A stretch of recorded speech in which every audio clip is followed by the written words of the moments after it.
and welcome back to Invasion. Thank you guys for joining us. This is going to be our session 10 of the Invasion campaign. Before we get into a little bit of a recap of what happened last time, I do want to give a couple of shout outs. One for Dungeon Jedi Masters. If you haven't seen, we put out a new podcast today. It's a pretty cool one, going over how to pick adventuring hooks for new PCs and things like that. It was free form conversation and a lot of fun. And then the other one too, just for our game of the month, which is the Lancer RPG system, and we'll be playing the live actual play of it next Wednesday, the 29th.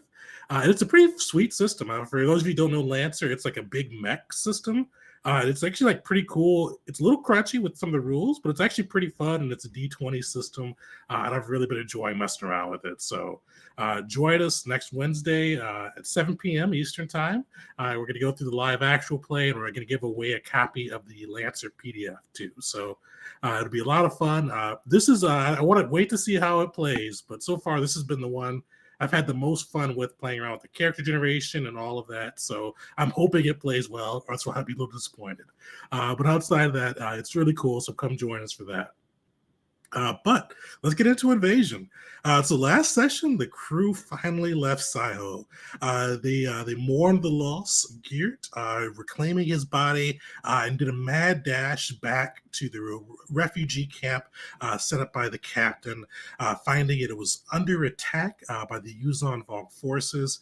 The crew hustled and was able to make their way there and use their skills and know-how and just ingenuity to help set up defenses for the camp and just provide overall protection for the refugees as they were making their exit from the camp towards the waiting Republic cruiser that had been repaired and patched up and ready to fly.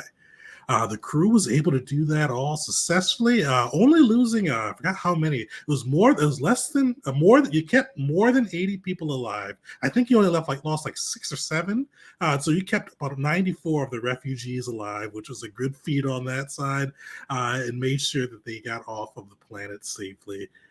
You did learn as you're going through that Captain Kerr, who'd been kind of your liaison on the planet, had gone down after a vicious Yuzon Vong bio creature assaulted him. You guys leapt into action and went to protect the captain. Actually, you went into action, went to save the captain, though it took a little while for you guys to bring him back up. Fortunately, he was able to keep himself breathing for quite some time, but he survived, and you guys laid a beat down on the Yuzon Vong creature.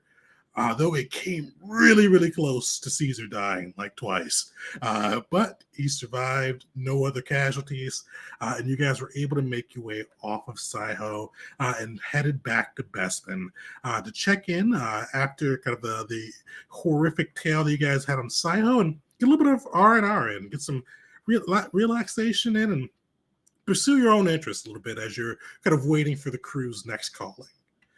So that's actually where we'll pick up. And for those who didn't watch the last episode, this is going to be a little bit of a downtime episode similar to session 5 on Bespin. So something I've started doing with my traditional D&D campaign. It's got a little interludes from the adventure, so it's not all like doom and gloom or people near dying. You get a little bit of a break to pursue what your character likes to, as well as just get to kind of hang out for a bit and get some downtime activities in and bond with the crew. So all of the crew did pick out their downtime activities, and today we're going to get to meet a new PC. I get to learn a little bit about the new guy, and I still have Geert on the slide for you, or for the theme for the power, or not for the stream. So I'm going to change that up for the new guy. But we're going to get to meet him, learn a little bit about him, and see how he interacts with the crew. So for the new guy, I don't want to give your name away yet. You're going to go last. But actually, we're a short crew today, so it's Talus and Vars. Who wants to go first?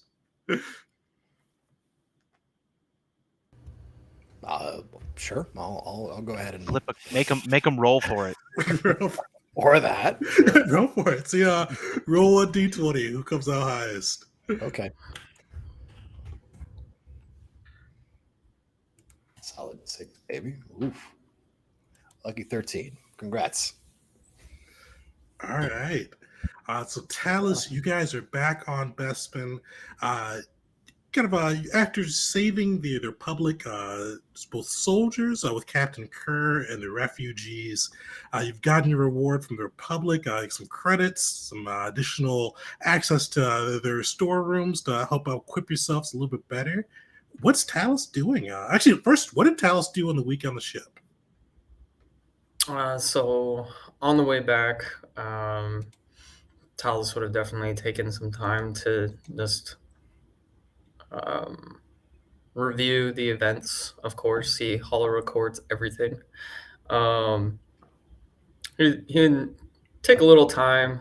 He's not the most sensitive person, but in a very short amount of time, he's definitely built and established a interesting relationship with those around him. A kind of bond that he hasn't ever really shared with anybody outside of maybe his family.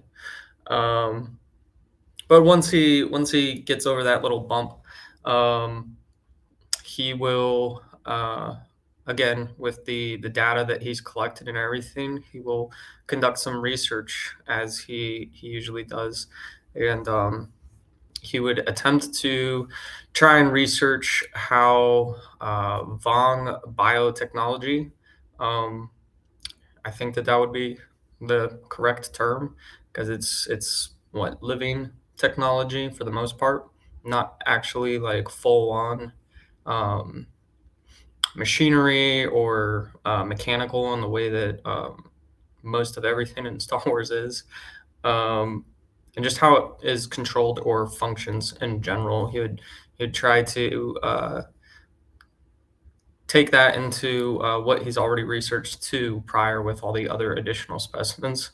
And would it be possible for him to have any sort of interaction along with that, with the live Vong that we captured and brought along with us as well?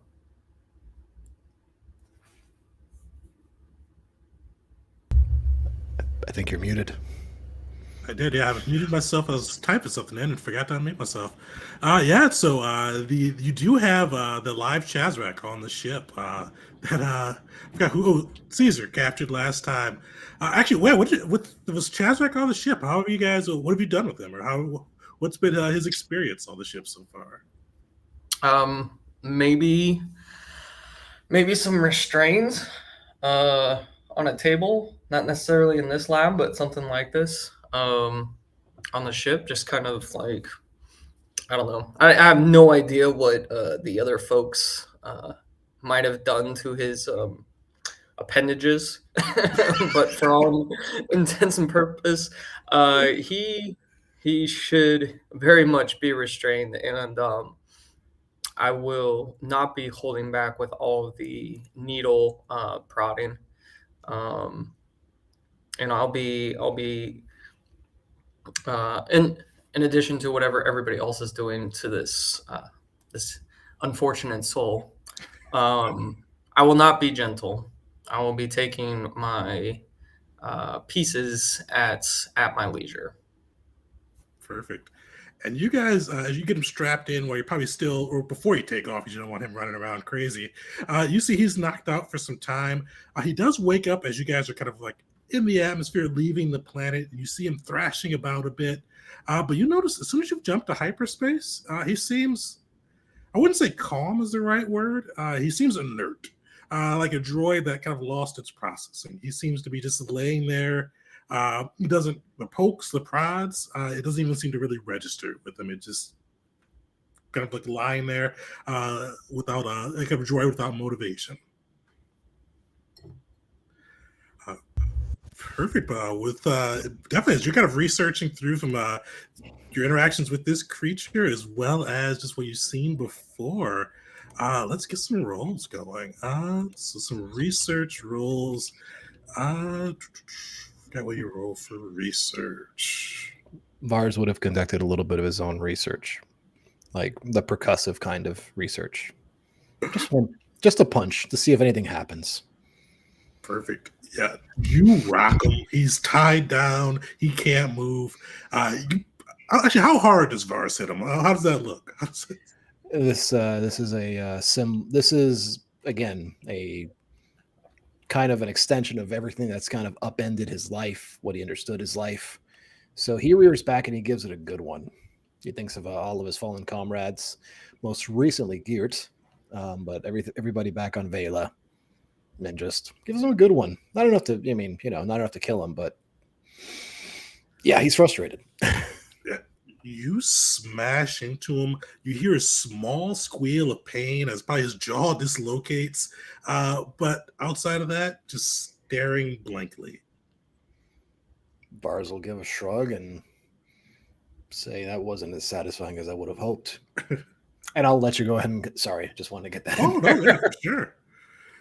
Oh, sweet. So, and I should have used that time to look up the research role. Yeah, when that happens, Talos would have been like in the process of bringing over another syringe, and I pause as you go in for and I just set it down, and I've already got like a hollow camera that's already watching everything, and I don't even turn it off. I'm just like looking for the response, and I got a data pad, and I'm just like, huh, yeah, nothing is something. Bars a shrug. No response. Perfect. Well, you could so usually it's a lore for for research, but you could either do a technology or nature. Actually, lore, nature, or bioanalysis. Your choice. Ooh. Let's see. Luckily, all intelligence, so I'm not sure which one's is best out of those. Yeah, that's a toughie.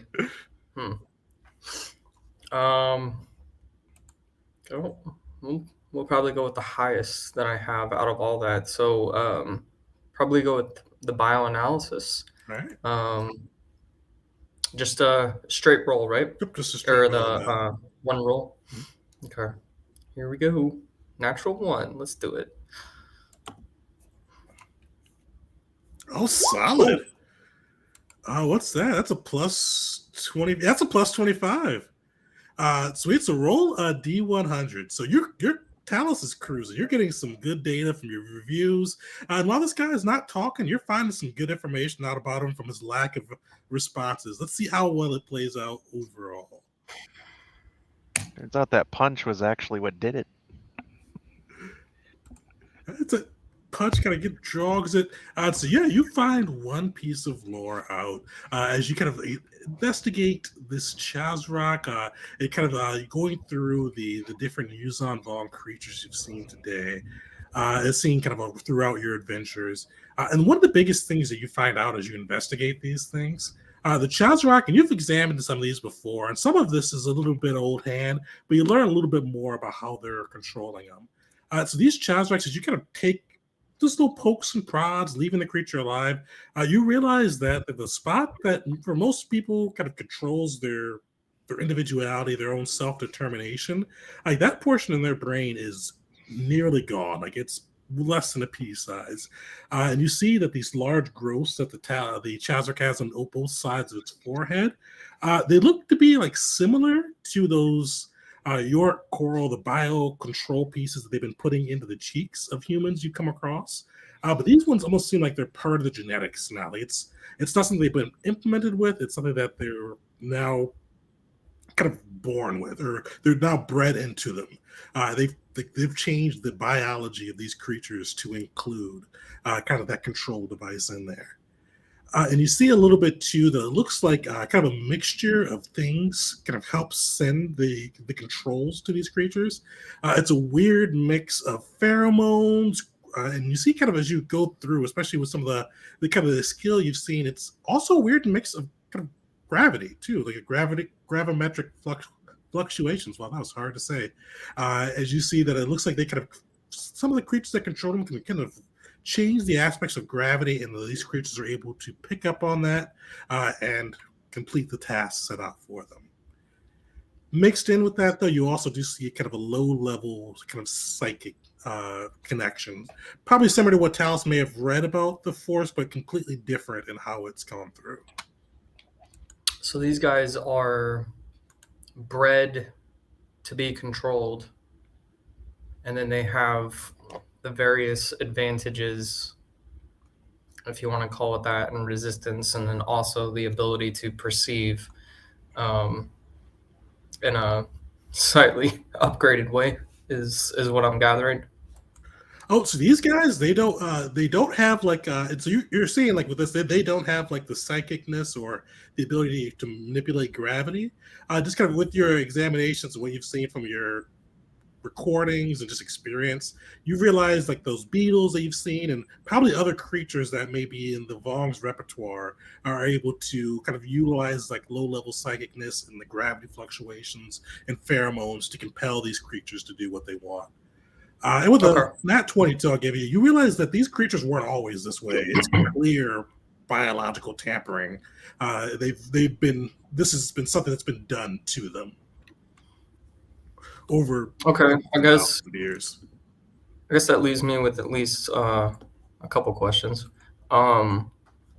If they're being biologically tampered and they weren't always like this, do they have a close relation, like a cousin or anything that they could be related to?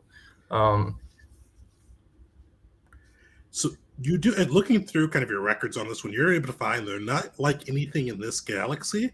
But the weird thing, especially as you compare them to your other data, they don't share any DNA or anything in common with the actual Yuzon Vong soldiers you've come across with either. They're completely separate. They're a completely different species with outside of the biological tampering. There's really nothing that shares in common with the Vong or the other Vong tech. Okay, yeah, that would have been my next question was, hey, I've got a live specimen, so comparatively to who I've got on the table right now and what I've just kind of concluded, what are the similarities and maybe distinct differences between the Vong and the Chazrak, uh, you know, data that I've now gathered? But yeah, I'll definitely walk around kind of murmuring on the ship with my data pad, just murmuring out loud and coordinating with Jarvis as best as I can to kind of finish some of the open-ended things that are beyond a little bit from me. And maybe like while I'm just going up to the cockpit because I am the designated pilot for the moment.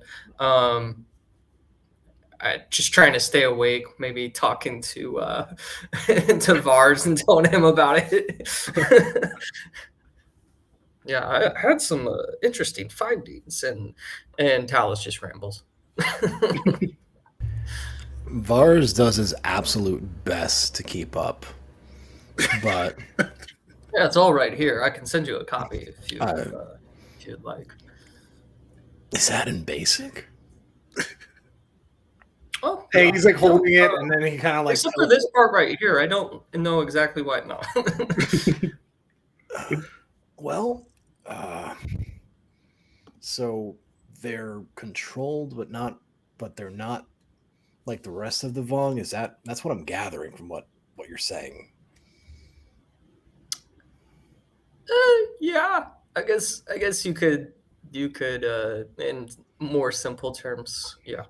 So That's what it seems like. again, did the Vong like subjugate this group of whatever the hell these are, and just I would turn them?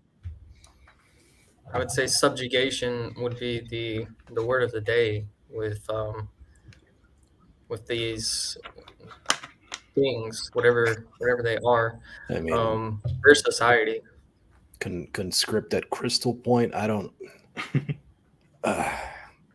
Jeez,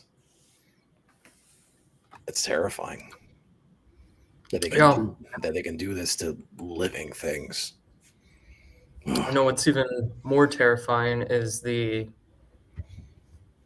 potential tech that could come out of it if we were to somehow reverse engineer this.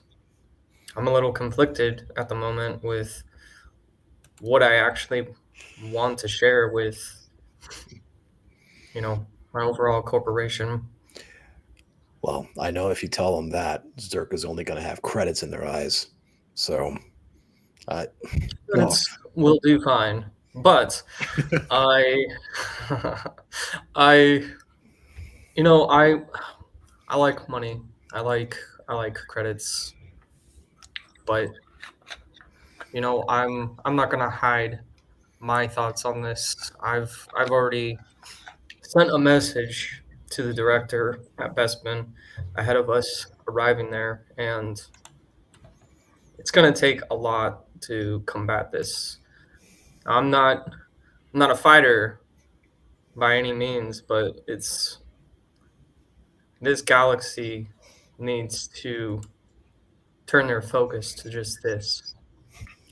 If it hasn't hit everybody yet, it looks like, I mean, all signs point to it's the entire galaxy's issue. And the more people that can make a turn right now to focusing on this threat, I think the better. We need to, I think it needs to stop being hush hush. It needs to be a wide alert. People need to know we can't keep this under wraps. And I think that's something that we should potentially address as soon as we get to Bespin with all of our leadership. Well, for what it's worth, you've survived where many haven't. So you say you're not a fighter, but you're still on your feet. No, yeah, I'll accept the compliment, but I mean, it's all thanks to really you guys. I mean, if I didn't have uh you, Gert's sacrifice, Dash, and everybody constantly watching me and taking care of me as I take care of you. I Yeah. mean, I mean, I'm pretty sure we would have died 3 times over had it not been for you and your expertise. Honestly, everything, it's a blur.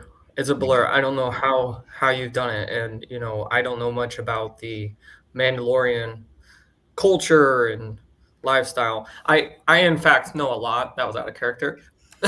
No, I mean, um, but also in character, he would probably know a lot. He's also gonna just kind of not brag. sure. Um, I mean, he speaks Mandoa, Yeah. so or he So, knows Mandoa. I forgot about that. I forgot about that. I know a lot of languages. Oh, actually, I'm sorry. He doesn't. oh, He It's on his translator. So I mean, so at the least, he could maybe yeah. know a little bit. But okay, I got a little ahead of myself there.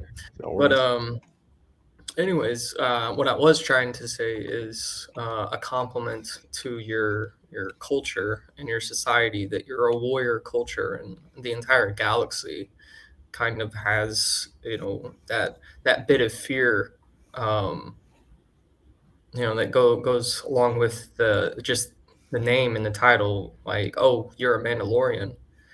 Um, but I mean, I feel like there's a lot of entities in the galaxy that have that kind of weight, and that now we have a threat that might even overshadow the Mandalorians and the Dominion, and the type of chaos that, no offense, just both those two groups bring. But it can't be denied that both those groups have a wide range of skill that can be brought to this fight, and of course, the Jedi and the Republic, and other groups. I mean, we need everybody. Well, at this point, we don't know what's going to work best. Honestly, I've been distant from Mandalorian society for a long time, and what little contact I do have, I've been doing nothing but imploring them to take this threat more seriously. Look at it like less of an opportunity and more of an impending tragedy. I feel like my concerns land on deaf ears. They just see it as a chance. The Republic's going to have a hard time with them. The Dominion won't see them coming. Frankly, I don't think any of us will. I've got my own feelings about the current Mandalore that, well, we'll get into it another time. But I don't think we're doing what's best for all of us. And for me to go against our leadership like that, that should tell you something.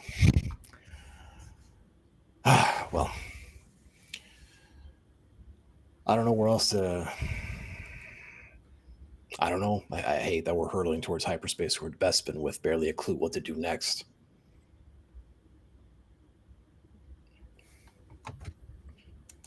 Yeah, it's unnerving to not know what to do. Usually I'm in a lab shut out from everything that's going on outside of me or outside of my bubble. And I mean, I think this is the most I've been outside in years. Every moment that I'm in this in this ship is a new record. Um, I with the amount of times that we've been blindsided. Excuse me. With the amount of times that we've been blindsided by the Vong and just with current events and everything, I think that impending, we're beyond that now. It's here. Yeah.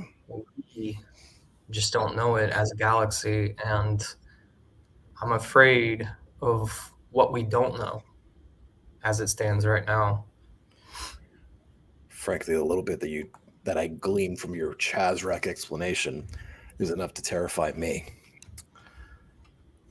Yeah, I'm both amazed and very much scared. Mm-hmm. And in my line of work, that usually goes hand in hand. So it's almost a normalcy, but at the same time, it's the subject matter of it. It's abnormal. It's completely abnormal, and then you've got to take into account. Somebody's got to take into account the implications of my research and how it could possibly be used. So I don't know who else has the same information that I have, but I have a feeling that regardless of whether I share my findings or not, somebody's going to get the same information. Somebody's going to find it eventually, and somebody's going to be able to potentially use it. I think that we may or may not be ahead of the game, and potentially we could use this information and turn it into a weapon or something that can be used against them. That's my hope. Well, for what it's worth, I'm rooting for you, Doc. Oh, I appreciate that. Yeah.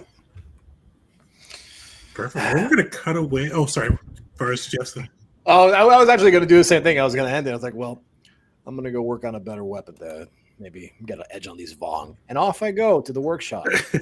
We're going to come back to you in a second, Vars. But we're going to do one of the new guys' downtimes as we wait. So, what actually introduce your new PC? So, how much do I reveal? I guess that's the. So, All the of new it. guy is a Hodin. He stands about. I think the first thing you would notice about him is that he is about 10 feet tall. He is really tall. He is taller than a Wookiee, the average Wookiee. He's got about bluish green skin, and his hair is like almost like a Medusa, like a Gorgon type. They're like snake-like appendages that sense the temperature, like ambient temperatures and stuff, as part of their like species traits. They're like a purpley red, like magenta kind of looking color to him. But he's dressed in just very simple plain clothes, dirty because he works with plants all day. It's his main thing that he does. He works primarily as a research scientist for Zerka as well. So he knows Talus by reputation. Doesn't know if Talus knows him by reputation, but he's very well aware of Dr. Dici. Are you actually a doctor? I didn't know that part. I think he's a doctor. Yeah. Is he? I've got 17 doctorate degrees. Oh, okay. Jeez. Like my guy has proficiency in bioanalysis. That's right. I suppose that anything that I have expertise in, I also have. Something. He is an Angti monk, which I guess we can get into later. Um, Oh, Angti, never mind. yeah, I think that's how you pronounce it. That's how I'm pronouncing it. And then what else? He's a very quiet kind of dude, and he's very deceptively quick because he's very tall, and you know how large things when they move, even when they're moving fast to everybody else, it looks kind of slow. But that he takes advantage of people thinking he's slow in order to move fast. And also it's deceptive. Like he doesn't look like he's that quick, but he will punch you in the face quicker than you can think because he has really long reach, I guess you could say, due to the size of his species. I don't really know what much else to say. Perfect. Well, you're ahead of the group right now, so it's the first week on Bespin for Uli. Did you already say his name? Did you? I don't think I did. His name is I forget. Like I've been so deeply engrossed in him. I'm like, oh yeah, what? I forget. I know everything about him. His name is Uli Zarden. He is from Moltok originally, the homeworld of the Hodin, but he, because of how life is, he ended up way on the other side of the galaxy, as you do. Yeah, I think that covers about all the basics. Perfect. So, what's Uli doing on the Cloud City of Bespin for his first week? So, part of his work for Zerka is like crop research, and a lot of that is just waiting. Like, there's times where he does a lot and he doesn't do hardly anything but trim and cut and plant and transplant and yada yada yada. And then other times it's set it up on an automatic drip system. Time to go kill some time. If he's not filing papers or doing whatever else or trying to get research grants and all the other monotonous crap that he doesn't care for, but it's part of his job. And he usually takes this time to get let off a little steam and practice his other skills that don't really get day-to-day practice like he does his knowledge of botany. And he is going to go into the underground and try to find some sort of like underground fight club and fight as his alter ego, the gardener. Perfect. And I have to ask, with the name of the gardener, does he have like a wrestling get up as he goes down? He's just like his usual self. He's just like dirty, like just dirty, sunbaked. He just doesn't care.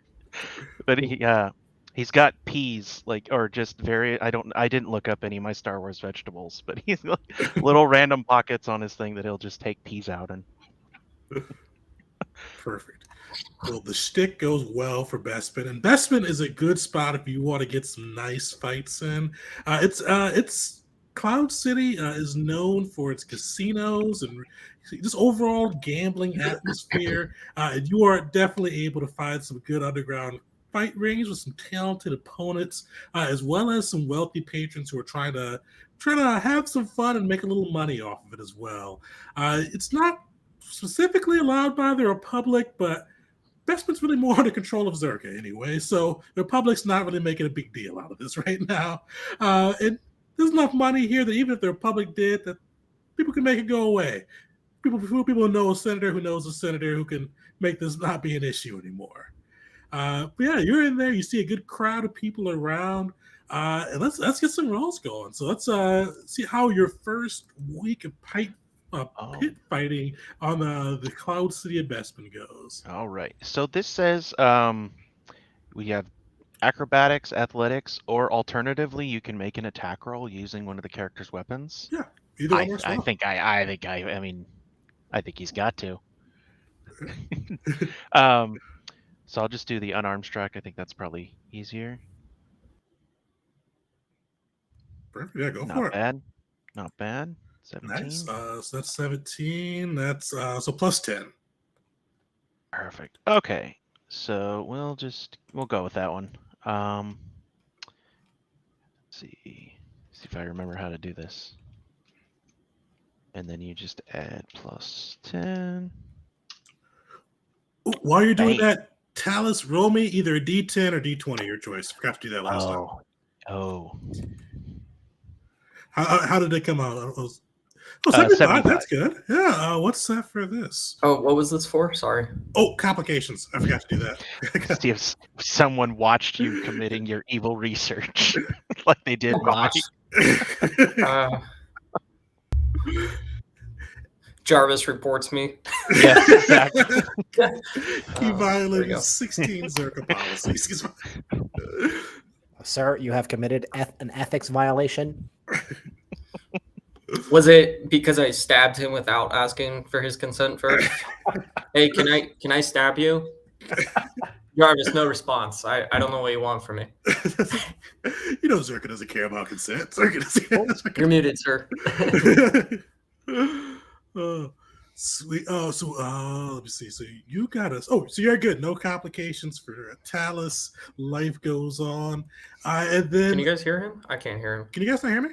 Well, I can hear you. I can hear you. Yes, out loud, Mr. Tegan J Gaming. I can hear you. Perfect. Oh, that's weird. I Wait, can you hear you, can't? Talus. Okay. I can't hear him. Okay. Well, that's Ah. hey. All right. Is it good news or bad news? All right. Time to. I guess. Can you hear everybody else? Or he can hear you guys. It sounds like. I think so. Okay. I think it's F5 time. Yeah. Yeah, I'll go ahead and restart. Be right back. Arrivederci. Perfect. Well, while he's doing that, and tell us a little bit about Uli's fighting style. How does he go through? And actually, I'll give you one of the results. So you win about half your matches. You're doing good. You're coming through. Few of them take you down, but you win most of them. Earn some credits. How does Uli kind of go through these fights? He's a very patient person, or tries to be. And especially when it comes to fighting, with how he learned how to fight, it was less about knowing how to do the most brute force move and more like how to do the right move at the right time. So a lot of the times he's taken punches that, they really hurt, but he's waiting for his opening, and almost like he's waiting for and capitalizing on an opponent's mistake to, I guess, in mechanical terms, get that nat 20 on them when they least suspect it and just clock them right across the chin, or do something like his stunning strikes, knock them out flat on their stomach and take them out that way. But for the most part, he lets his opponents kind of decide what to do, and he kind of sways with it. He's less of a he doesn't so much command the fight as he flows through in and out of it. He looks for his own, as if you envision it as a river, he's looking for the stones to hop across it instead of just jumping in and hoping he can fight against something that he knows he can't fight against. So he fights it the way he can and uses his brain to strike when it matters. Because he doesn't actually, I think stat wise, his strength is garbage. It's about average, but he knows how to use his skills to their best. He can't have every skill in the world, but he can make sure that the ones he does have are effective.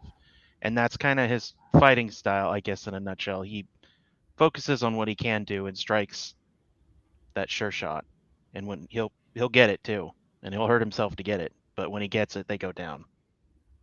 Perfect.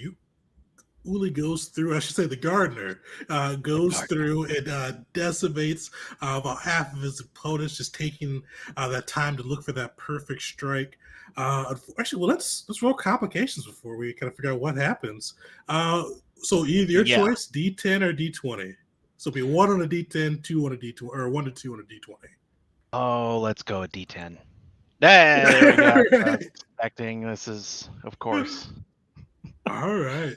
So this Of will be one that course. we actually roll for. Sometimes the complications I choose my own, but for this one, there's some cool stuff with the pit fighting. Oh So roll a man. d6 for me. I hope I don't get the high roll. That's gonna scar him for life.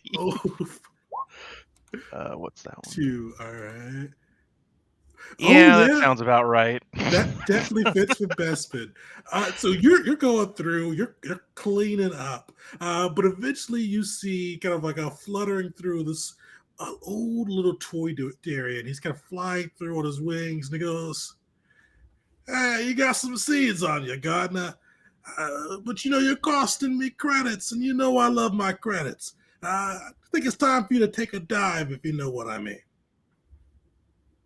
Why don't you just bet on me? You see his wings start fluttering, and he goes, Oh, sorry, wrong thing. Sorry. Wrong "We've thing to got our say. own champ. We don't want a new seed throwing guy coming in and messing up our credits. So you take a dive, or let's say you see him kind of point to a little badge on his shoulders. Make a lore check for that. A lore check. Mhm. Okay. Hey. All Sweet. right. Yeah, so he's feeling smart today. Uh, so you take a look at that badge and you recognize it as the Exchange's logo. And you know too, with the Oh, 19, with the Exchange, they've had some hard times before the Dominion War, but since the Dominion War, they've been kind of where the Black Sun operates in the shadows. The Exchange is loud, boisterous, and bullying. They come through where they try to make their presence known and push around anybody they can. all right. Well, what'd you have in mind? Can't hurt to hear you out, right? Yeah, what you'd win? If you won this whole pot, you'd win. What would that be? About 5,000 credits. You're not going to win the whole thing, but let's say I'll give you 1,000 credits. You take one on the chin and you fall like it just fall out. 20%. You gotta be able to do 40, right? Give me a You're persuasion roll. doubling. Oh God, I have a -1. This is not. You see him look at you. Not the He worst it could goes, be. uh, "Oh yeah, I see how the gardener does with the flamethrower. If you get my drift." Like, I know a whole lot about fire, more than you think I do, but, well, you're not gonna take no for an answer, are you? Well, I'll take it, but I usually don't take it for long, if you know what I mean. I do. All right. One condition. What? I get paid up front. He goes, "Yeah." I gotta see him look around. Goes, all right, all right. I know where to find you if you're Welsh. And he hands you over your 1,000 credits. All right. Do I get the 500 as well that I won, or is it just this 1,000? Yeah, you get the 500 as well for this one. Oh, yeah. All right. I'm up ahead. Yo, like, is this a complication or like, hey, best day ever? Well, the way so Uli, he doesn't fight for honor necessarily, so it's not really it's not really that big of a deal to take the fall. The way he looks at life is like, well, if I get my ass kicked and I survive, as long as I learn from it and don't get my ass kicked again later by the same tactic, I've leveled up. As far as Yeah, I wasn't sure if Uli would take a dive or not. I thought and he's like, well, he's gonna hurt me if he doesn't, and he knows he's gonna probably kill me. And if he doesn't want to hurt me, and I can't hurt me, he's probably gonna hurt somebody else that I maybe, if I don't know that he cares about anybody at all, like beyond like acquaintance level, but doesn't want anybody else to get hurt. So he's just like, all right, fine. This guy's not gonna stop doing what he's doing. He's a predator, and that's what predators do. Let him have his little bite, and he'll be on his way, and whatever. At least Uli gets 1,500 credits out of it.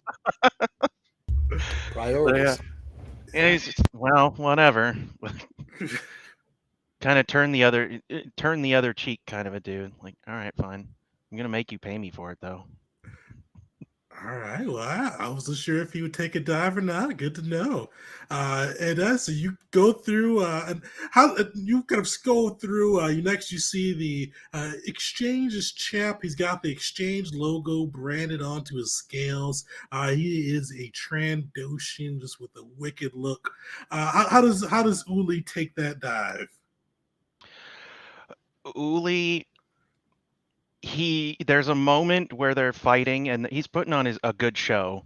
Like he knows again how to fight and when to strike. And there's a moment where he overextends himself, knowing full well he's just opened himself up to a full counterattack that it's essentially like getting critted. Like he's going down. And he just gets his ass whooped and gets the beat down from the Trandoshan and goes down. But fortunately, with second heart, he's still up. But he just kind of, he stays down. You hear one of the announcers go, "The gardener's down. The gardener got his seeds knocked out of him. There's peas all over the floor." And just announcing as this all goes down. Oh, that's pretty hilarious. I didn't think about that. He beat himself. He beat himself. That's brilliant. I love it. Perfect. All right, Vars, back to you. What do you do on your week of downtime aboard the ship? Man, Vars is getting a little fed up with the way combat's been swinging for him when it comes to all these Vong encounters. It seems like they love to get in your face and try to stab you. So he's going to take his time to work on putting together a heavy carbine because of that delicious rapid fire utility it has on it. And he wants to swap over all his current modifications. He's adapting to the war, you might say. Perfect. And you've got an arms tech tool, right? I mean, on the ship, they've got that whole artisan thing that I forget it gives a bonus, but I can't recall how much. I know it's good. Right? Yes? Oh, yeah, we've got that thing. Let me pull that up real quick. I forgot about that. Yeah. Time to dig through the ship stats. Yeah, because you got that workshop. I forgot what the workshop does. I know it speeds it up, I think. While crafting, you can craft your craft per day increased by an amount of credits equal to 5 times your character level. If you add W proficiency, okay, well, I don't do that, but it's 5 times. So that only takes a few days, but I guess I'd have to roll to try to craft that piece. That's right. Because you got with the arms tech tools, you can do a premium modification or a premium item, and you definitely build that one with the carbine. Sweet. So crafting. Yeah, make an arms tech tool roll. Okay. I'm gonna let's see. Away we go. All right. So 13. That's gonna be a +5, I believe. And make a D100 roll.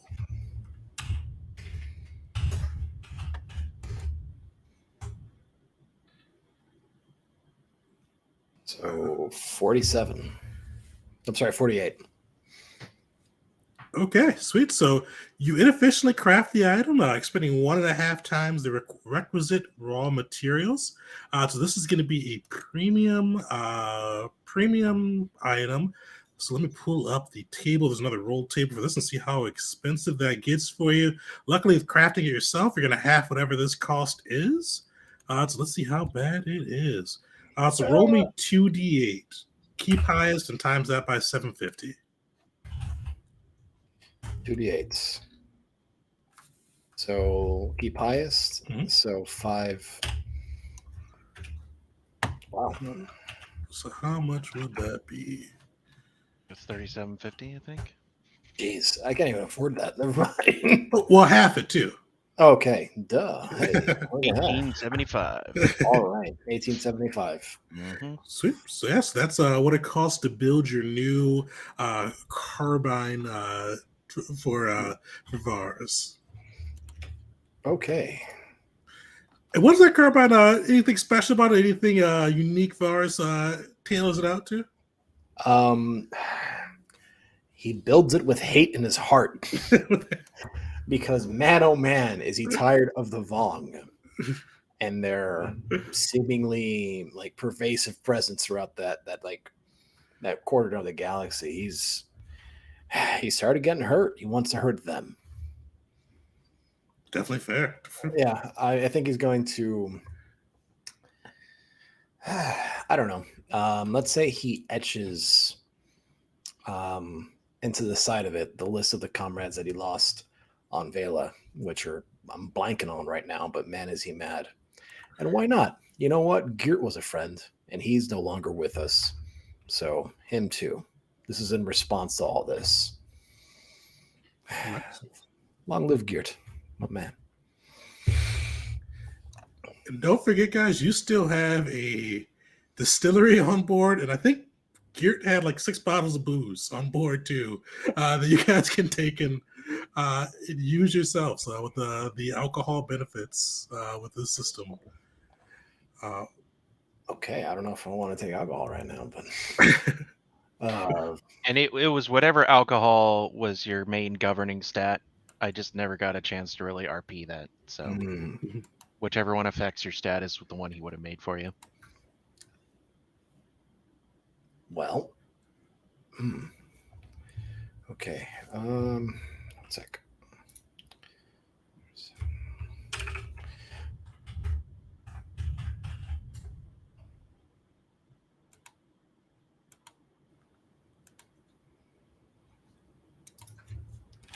Okay, so after doing that, he is also going to transfer over whatever mods he currently has. There's a few of them. Oh yeah, there's a role for that. You've got time because I think actually, yeah, you're good because you've got a lot of time because the workbench halves the speed, right? Or doubles the speed. Times 5. Well, times 5 is the speed. Yeah, so you've got enough time to carefully install each of those without having to roll. Okay. And all right. That's what he does on the ship. He's working on that. Perfect. Besides taking pot shots at the just roughing up that Chaz rag. Yeah, it's just it's a different kind of science. It's a working man's kind of science. How did to him. You see the little lizard creature just especially the further you get away, the more kind of like less not motes, but like less it just even responds. Like it's breathing, it's alive, but it's like just dead-eyed straight ahead. All right. I mean, for the sake of trying to understand your enemy a little bit better, he's not going to cut it open, but he is going to poke and prod and see if there's any specific weak points on it, like something on the neck that might be a little softer than the rest of the body. Like he's trying to get a general understanding of the biology as a whole. Like, where do I want to hit this if I want this to go down? All right, I'll make a medicine check. Okay.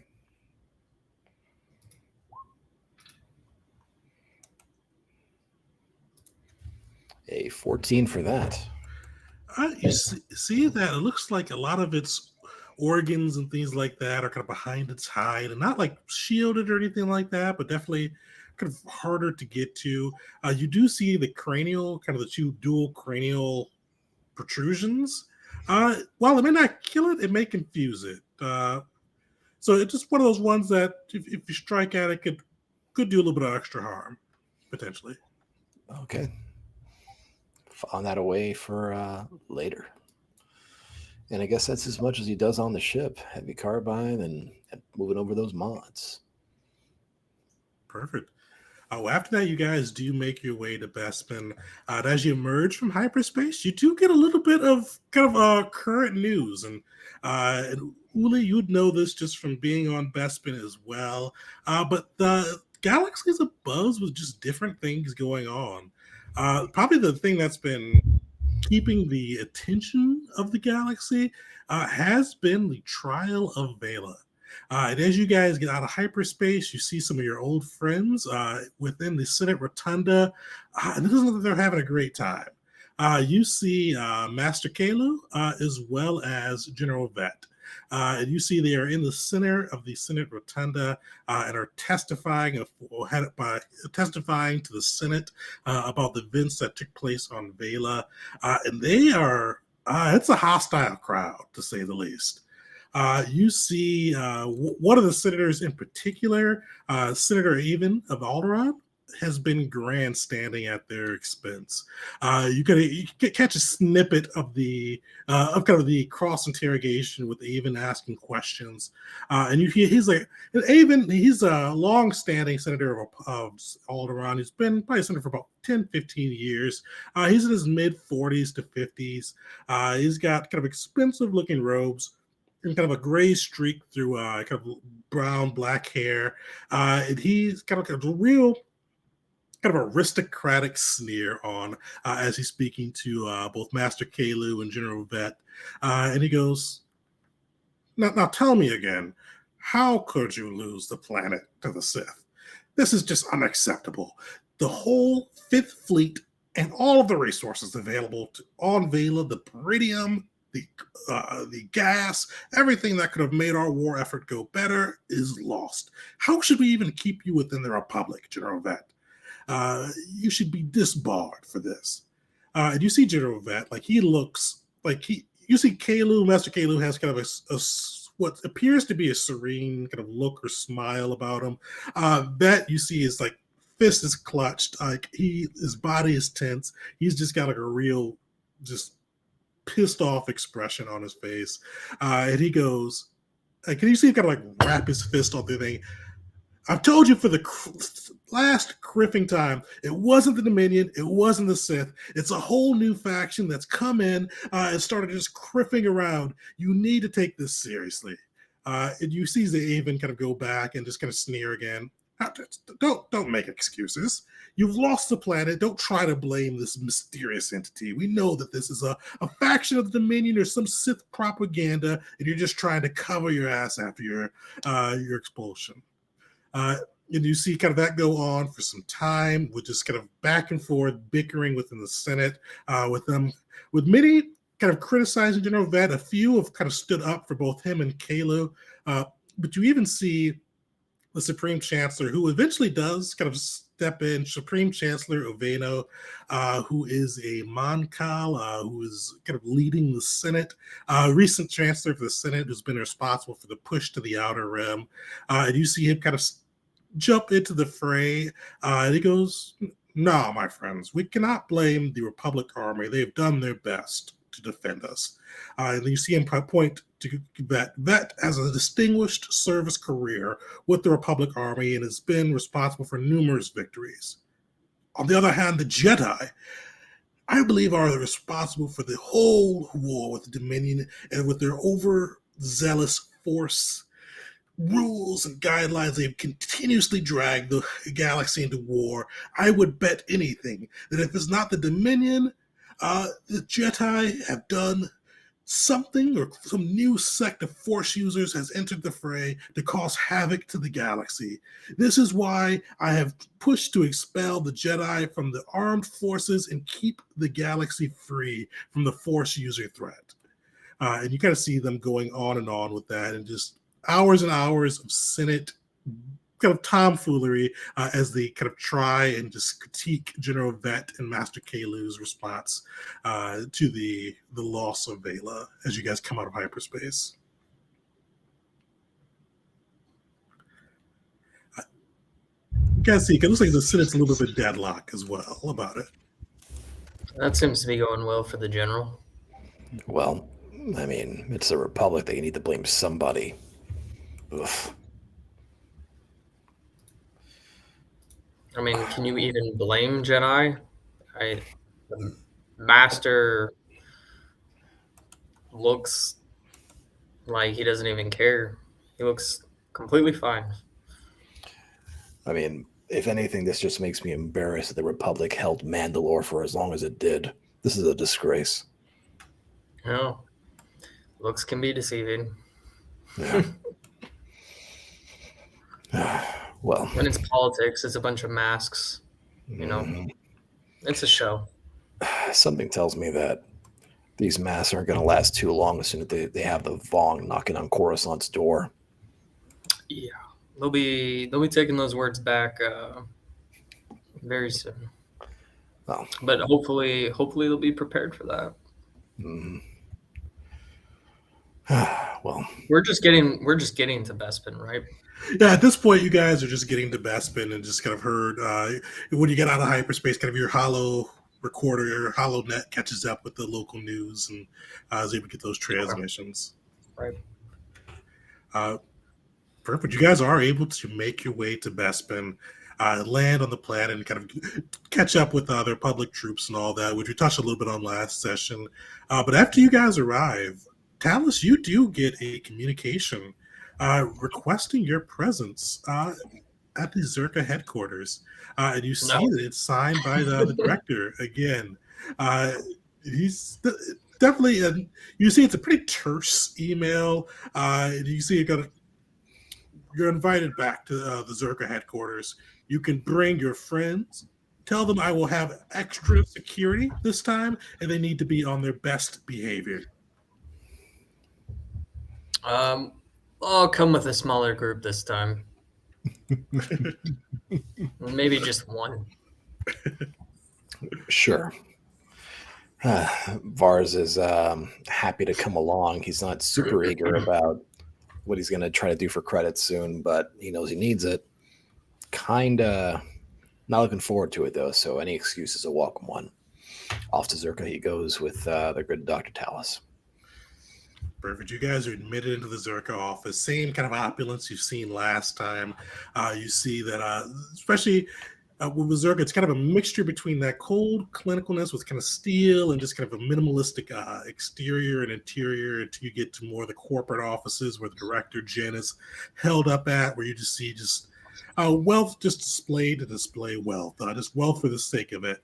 You see kind of iridium plated decor, and just really definitely somebody that's trying to compensate for something with the decor of their office. But you make your way in there and you do see two kind of large security droids sitting behind him. And he is just kind of like edge of it, like has his seat pushed way back from his desk to be as close to the two droids as he can be. And you see him kind of look as you two walk through. And you get a little frightened as he sees the Mandalorian, but you kind of see him peering past you. Is this it, Talus? Did you bring others? Is the butcher here? Well, not that I know of, but looks like you're working hard, director. And are you expecting additional company outside of us? What's with?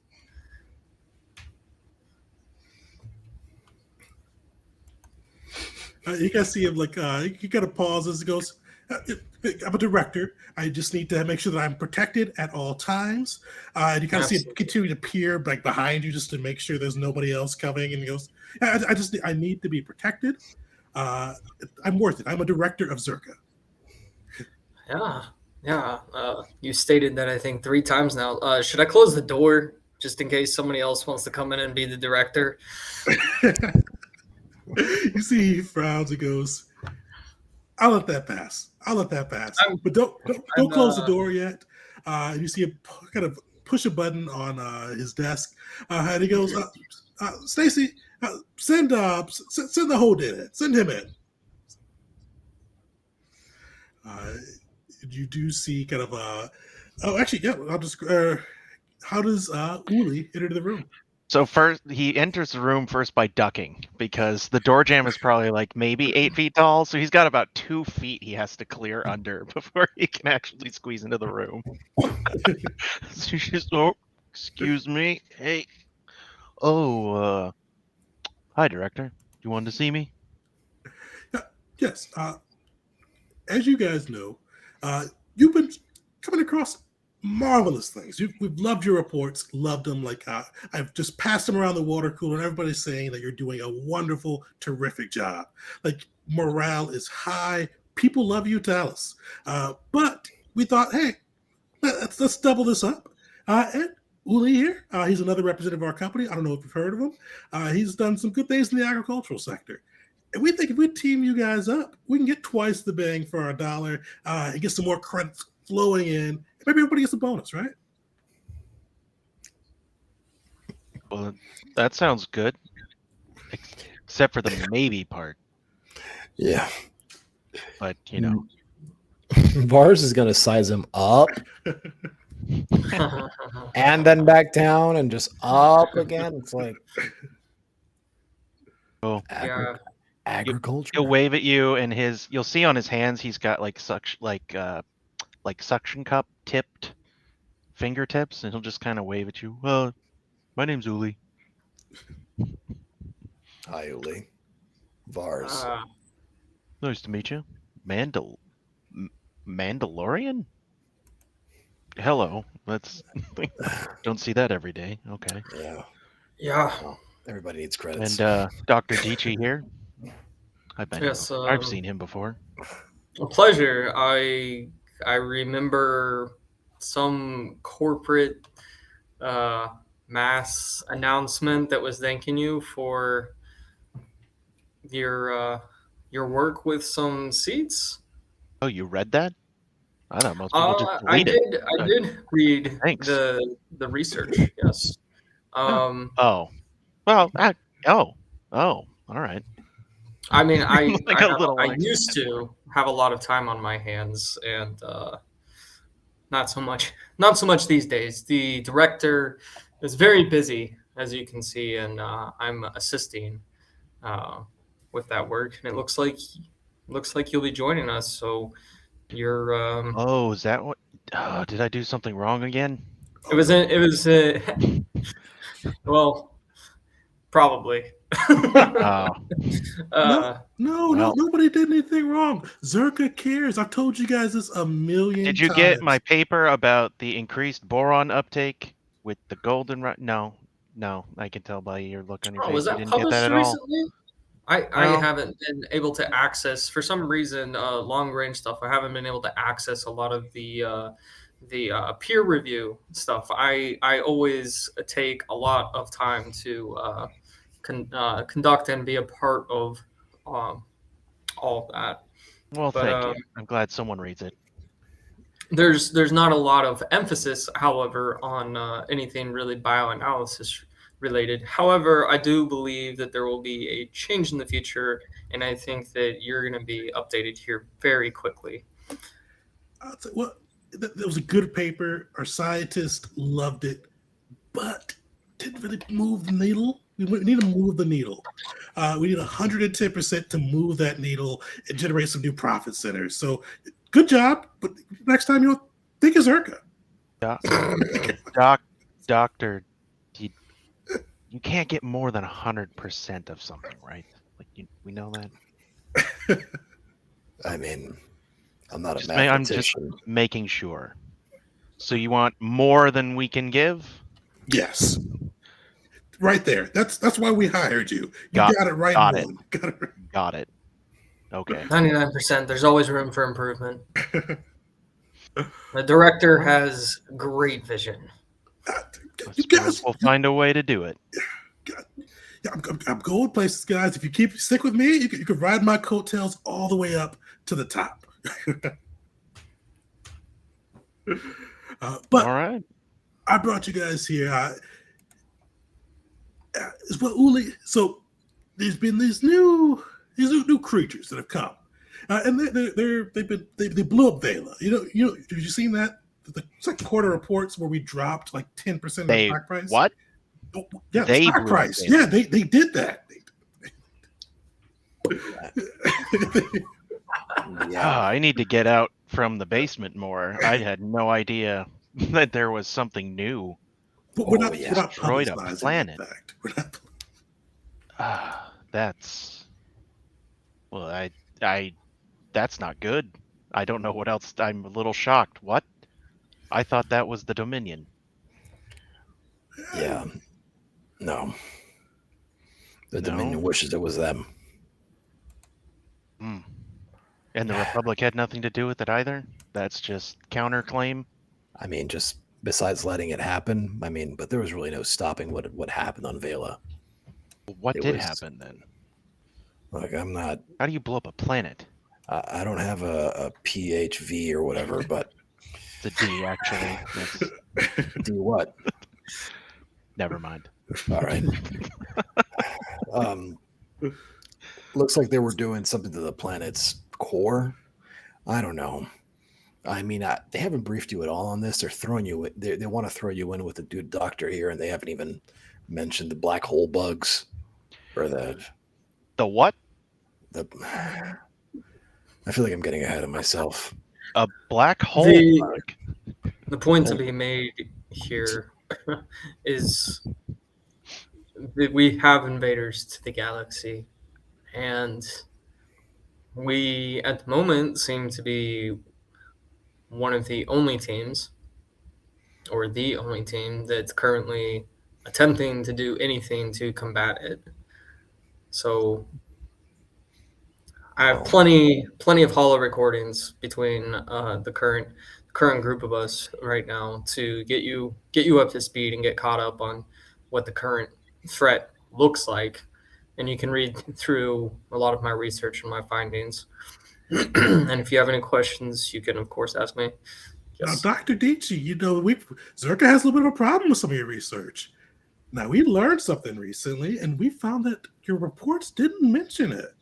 A good Sith, Lord Galvin, he dropped off a prisoner at one of our bases, and he had a little weird thing in his cheek, and we found out from Galvin and the prisoner they can control people with that. Your report was conspicuously blank on that, and that's kind of a little why we wanted to bring in Uli, and just going to give you a little extra help, a little extra hand there, and just make sure you can find this new potential profit center and get some more data on it. Sound good? It sounds really good, Director, and that was omitted not for any other reason other than that seemed to be more along the lines of Republic business and less profit-making research type of information. But I will do everything that I can going forward to make sure that I don't leave out any more details. Of course, I just want to make everybody happy, just like you. Question for our view of the director here. When he's bringing up that little tidbit of missing information, does he seem like he's kind of like, "Hi, I caught you," or does he seem like it genuinely is a "Whoops, did you guys just forget? Oh man, because there's really crazy stuff." Is it a like, "Hi, I caught you," or well, just so you don't miss anything else? It's definitely a "Hi, I caught you," but it's not hostile yet. It's definitely one of those ones where actually give me an insight check to see kind of what you see. It's not a "Hi, I caught you," but let's see what else you can glean from him. I trust him implicitly, apparently. Definitely not a "Hi, I caught you." You can see it's hard to get a read on this guy. He is just corporate BS all the way through.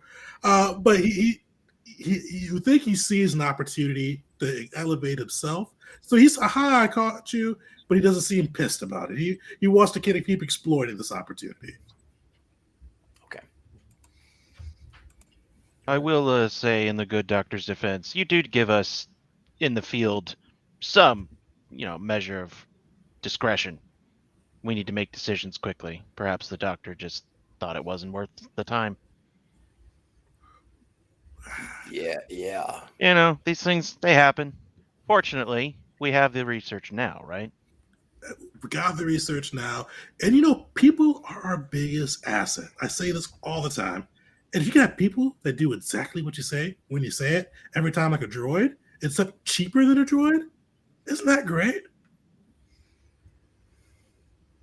At this point, how much does this sound what Uli thinks it sounds like? Vars is grateful he's wearing a helmet. Talos is just like,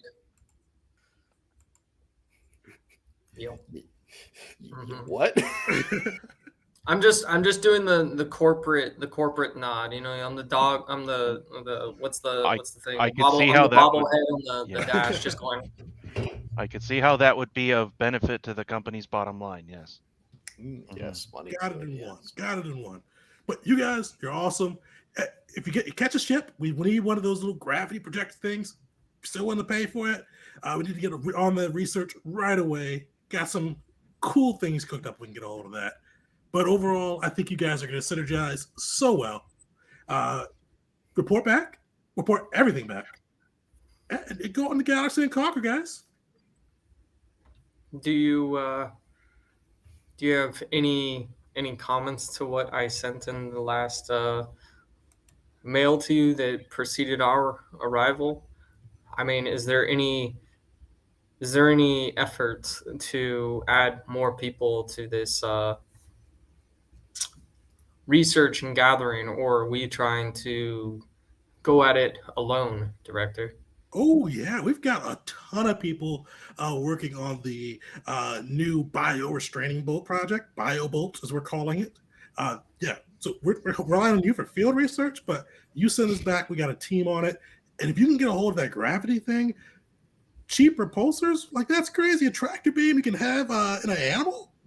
Bet we got some buyers lined up. We've already heard that the Republic would like to have some better tractor technology, and if we can figure this out, that's definitely money on the line. So yeah, we've got teams ready to support you with the data you find.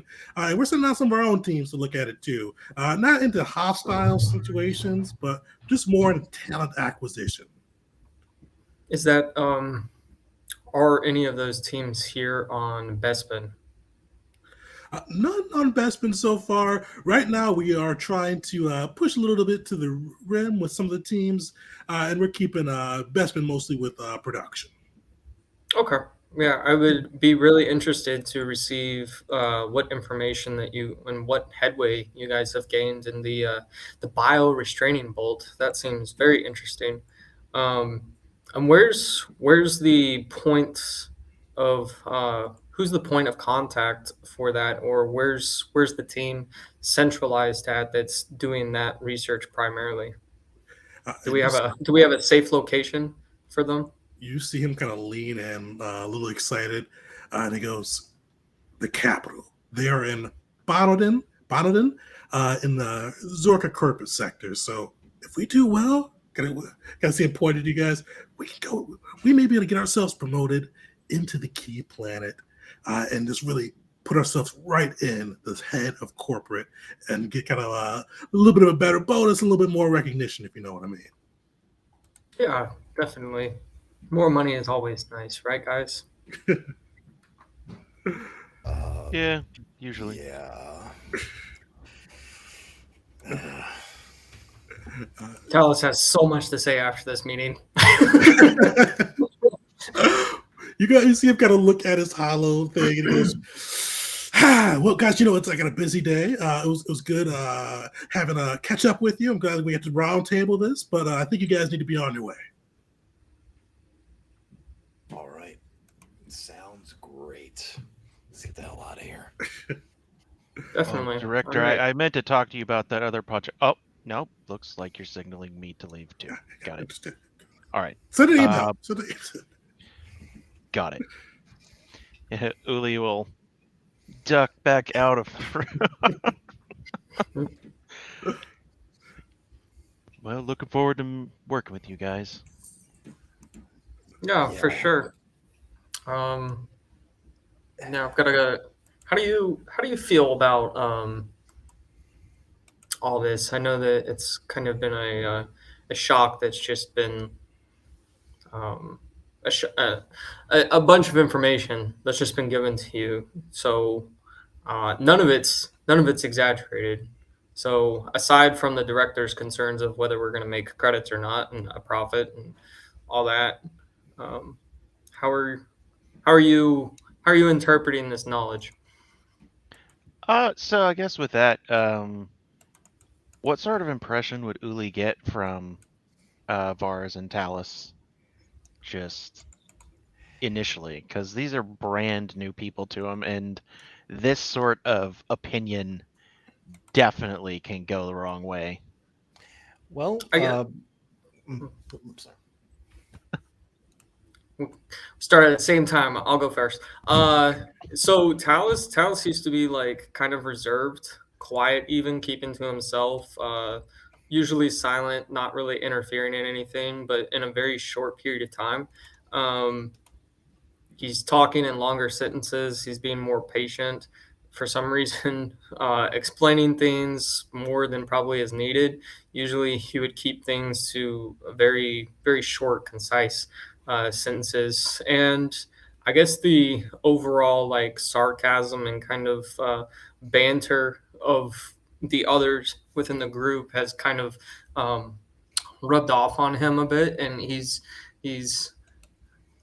who you could call it character growth, but he's definitely gone through some changes, and he's kind of assimilating and adapting to what is his new environment.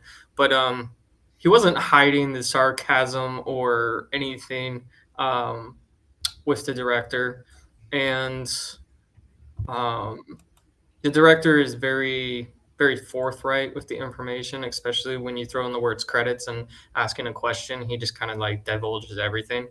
Um, so it wouldn't necessarily be hidden from anybody that was paying attention. I think halfway paying attention to the conversation that Talus was simply siphoning information from the director.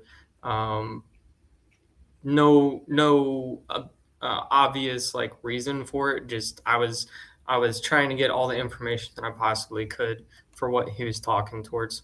But yeah, Talus isn't kind of like looking worried about you. Very open conversation. Very interested in what you had to say, and a fellow researcher and scientist is always welcome and everything. So he's accommodating, or he will be, uh, at least.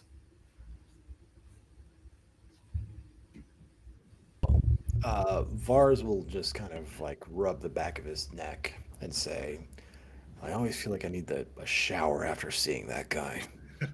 I swear, if I hear him say synergy one more time, I'm going to slice him open. You should hear him give a lecture about Lean Sigma 6. Just don't. Just. Well, not for nothing, but I don't really know you guys too well. But I mean, if there's a threat out there, we got to take a look at it. There's something to be learned from them. I mean, that's always worth something, even if it's not credits. Knowledge gained is knowledge you can use later, especially if someone's trying to kill you with it. That's always good to know how to stop that sort of thing. And I'm not really sure how it ties into the greater fabric of the galaxy or the garden of life as it is, but it's clearly a part of it, and definitely not something I've seen before. Especially a beetle that makes a black hole. Yeah. That's a new one. To stick with your metaphor, these Vong are trying to uproot life as we know it and replant it in whatever sick image they have in their mind. They have this weird distaste for technology. It's yeah. Well, actually, that doesn't sound that bad. I mean, my people don't care for technology either. We live in trees. Yeah, but I mean, we don't work. We don't mine the land. We don't do that sort of thing. I don't really use technology unless I have to. Yeah, but if you see an astromech, do you just feel a compulsion to beat it into scrap? Sometimes when I stub my toe against them, but I mean, generally no. Well, they don't always watch where they're going, and it hurts, especially from 10 feet up. I have to lean all the way down and try to nurse that wound, and it hurts. Those treads hurt, especially the ones that you ever had something that doesn't get smoothed out and they've got a bunch of rough edges over it. They just mangle your feet. But I mean, I could try wearing shoes, I guess. That's what I've been told. But I'm not. I guess my point is no. I don't really have an aversion to them. They just, like anything, can be a nuisance or it can be a boon. Just depends Uh-huh. on the situation and how it's being used. Maybe I'll tell these you, things can be used for good. Uli, um, Yes. hearing about it is one thing.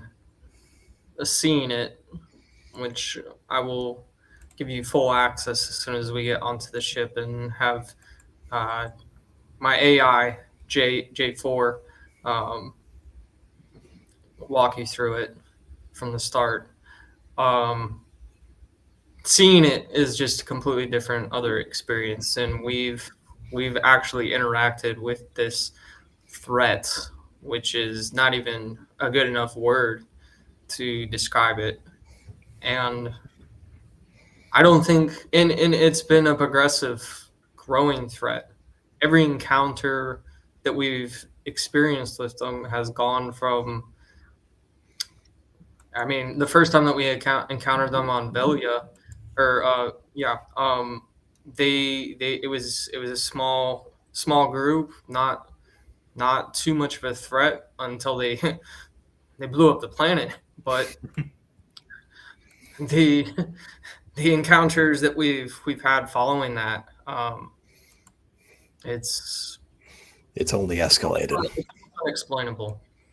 Um, and they've got more out there than what we've possibly um, more than we can possibly imagine. And the research that I've conducted is helpful. It's revealing, but I feel like it's barely scratched the surface of what we're actually encountering. So, but I'll let the holo recordings and my research and everything that you can look at um, later kind of be your guide and show you more from there, because quite frankly I'm at a loss for words to describe this threat. And Hmm. I'll be very very honest, I don't think the director is taking this as serious as he should.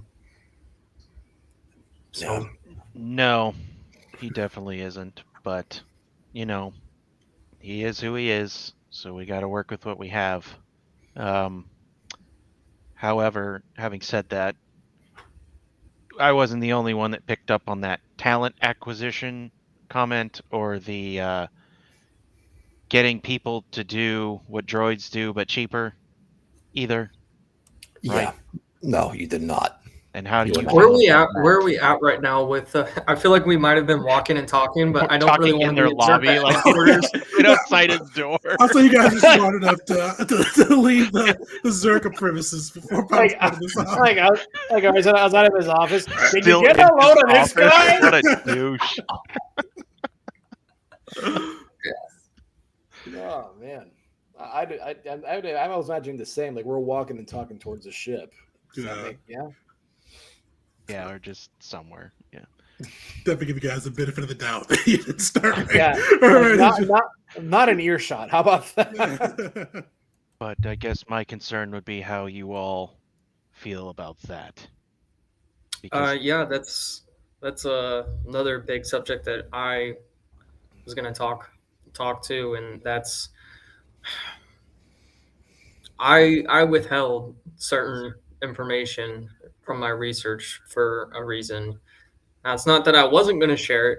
It's just I've been with the company long enough. I'm not sure how long you've been with them and what your goals within the company are, but the company loves profit and the director loves control, as you just heard. So it's there's reason I asked for the location of this group that's doing the research, and hmm, I hope you I don't. have an idea in mind, but I don't know if it'll ever be something that we'll have the time for, because this research in combination with this galactic threat can be catastrophic, I think. You got multiple catastrophic things going on at once, and I don't really want to be part or the reason for that occurring, if you catch my meaning. So I do. Unfortunately, I'm all too aware of bringing a Nexu into the Nerf house, as it were. Very You good bring analogy you or bring your metaphor. Is that a metaphor? bringing the this predator is into this the is the unsmart me talking. bringing the parasites into the garden. Yeah. Yeah. Well, either way, it sounds like we have a lot of research on our hands. However, I would say anything. Perhaps maybe it's not so much what we don't tell them; it's what we're going to tell them that might make the difference. It's Yeah. normally I don't agree with lying necessarily, but there are times when lying is perfectly acceptable. For instance, when you know that the person who needs to hear the truth refuses to hear it, maybe a lie will better serve your purposes and get them to listen where the truth wouldn't. So maybe next time, edit what you tell them. Tell them everything, but lie about what it was. Did you mention that that was a base pairing of, a DNA with a certain sequence? Maybe you're off by a couple of the sequences. Maybe a couple of the base pairs don't quite line up the way they should. They'll have to spend Yeah. thousands and thousands of man hours and millions of credits going over that to figure out where the mistake even is. If you can't And stop your enemy, distract your enemy. that's the issue of it for me specifically is that I am first and foremost a scientist and a researcher, and my goal is to help people with my research. And the problem, I don't necessarily disagree with you, but the problem with me lying purposefully in my research is that it's my research. And if I'm giving incorrect information for the purpose of, granted, saving lives and trying to keep, you know, a pretty obviously corrupt corporation from taking advantage of a very powerful um, technology that could come out of my research. The thing is that that's my reputation, and I will share that my reputation is starting to take a back seat, as it were, to current events. But if I lie on this research, it could set us back on preventative measures that could be taken against this threat. So it's a, how should you say, double-edged sword. I don't even know if that would be a term that could be used in a double-edged vibro blade. Well, the thing um, about double-edged fiber blades that people seem to forget is that they have two sides. yeah, Sometimes that's not a bad thing. yeah, I Sometimes can it's see exactly what you how it need. could be and could not be. It's just, However, it was a thought, suggestion.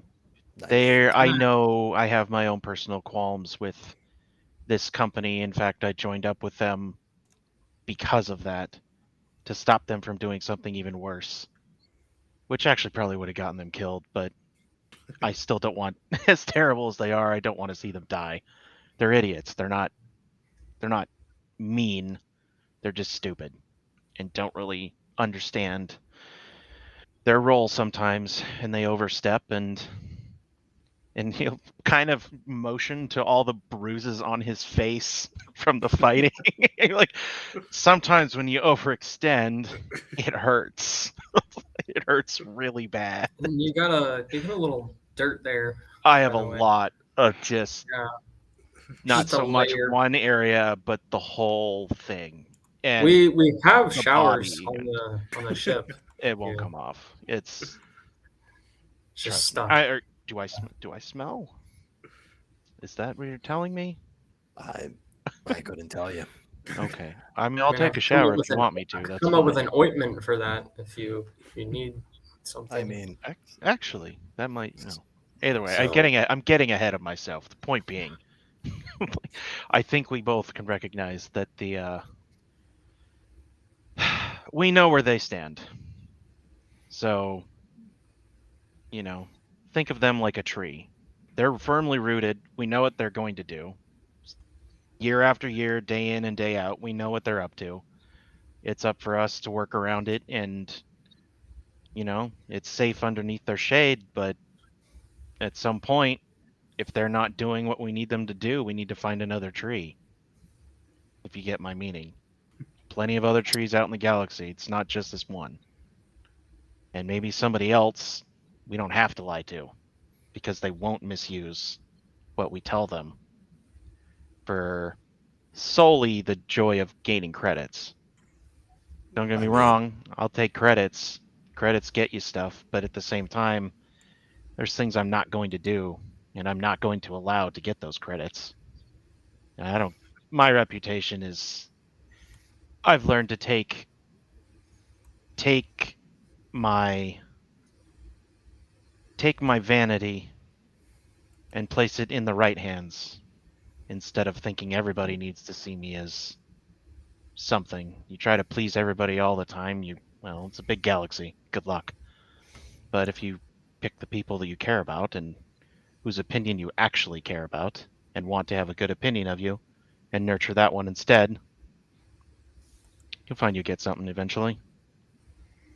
Plus, you direct your energy where it's actually going to be useful, instead of trying to, as they say, water the entire garden in a drought. You got to pick and choose some people at times and save those and let others go.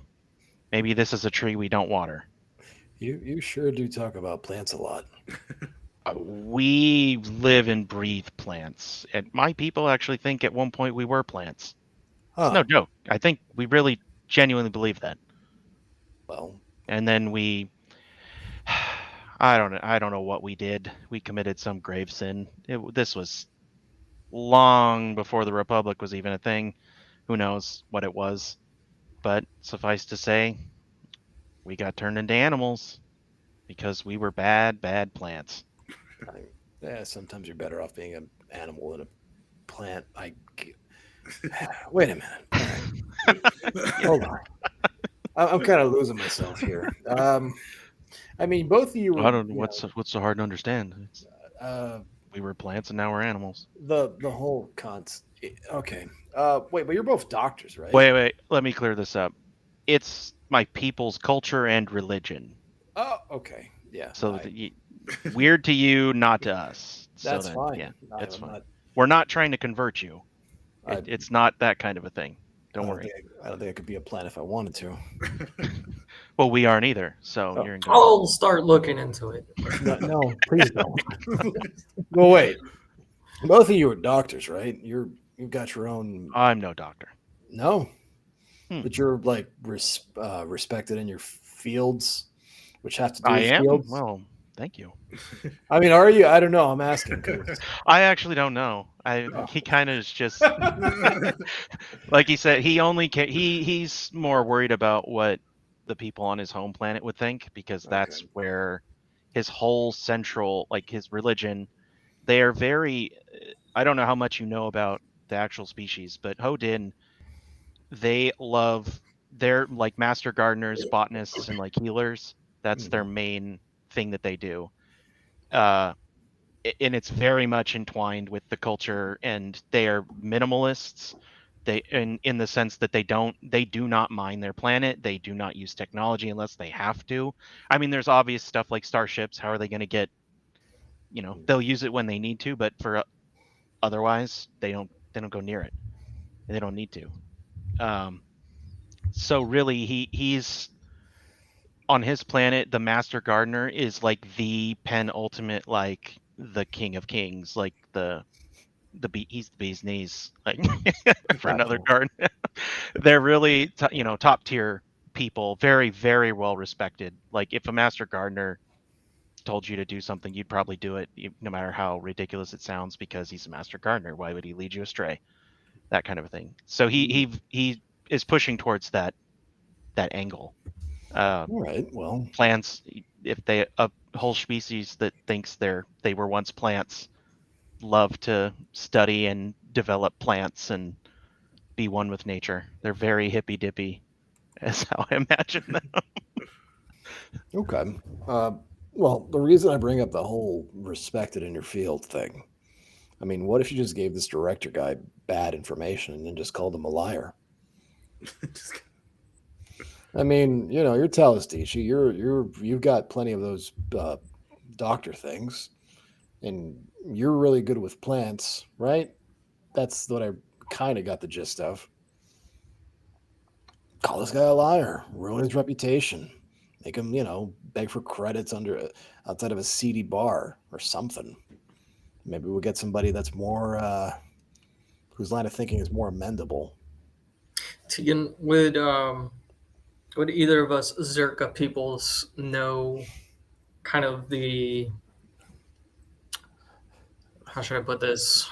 The hierarchy of Zerka and how it works. Kind of like if you've got a director or somebody in a position of leadership that is clearly bad at their job and not doing it correctly. But I mean, you can read between the lines right there.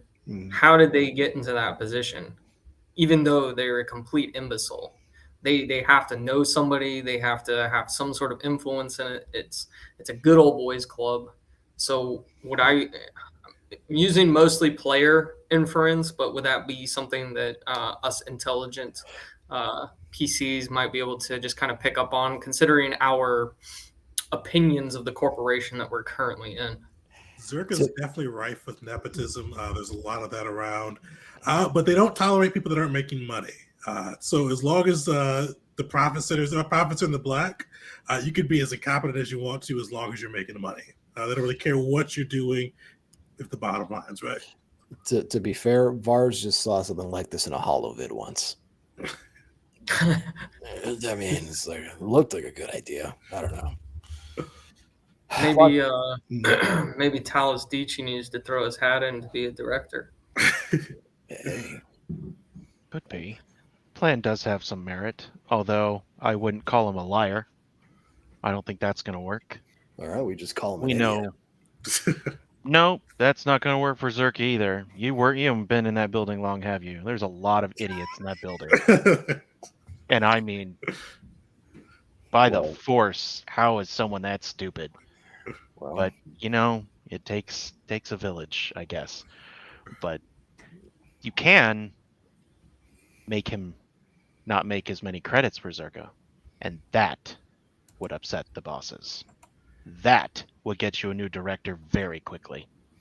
Well, so I guess just a thought.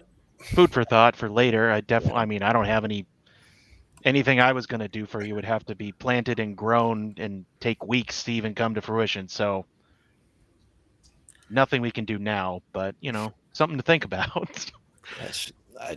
You weren't here the last time. Like I was just exhaling the word synergy, like it was like if he didn't, he was gonna die, and it really just, I don't know.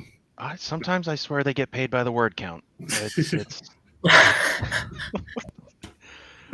No, I know what you mean. I learned to take it in stride. I tune it out. Really, it's really weird when he talks about synergy. I synergize out of his conversation with the surrounding thing and just nod along, and then I usually have to go. I holo record things as well. I have to go rewatch the footage because I have no idea what I just agreed to. I should really get some headphones in this helmet. Well, indeed. Well, gentlemen, it's good to meet you. Shall we? Are we bound for anywhere, or are we?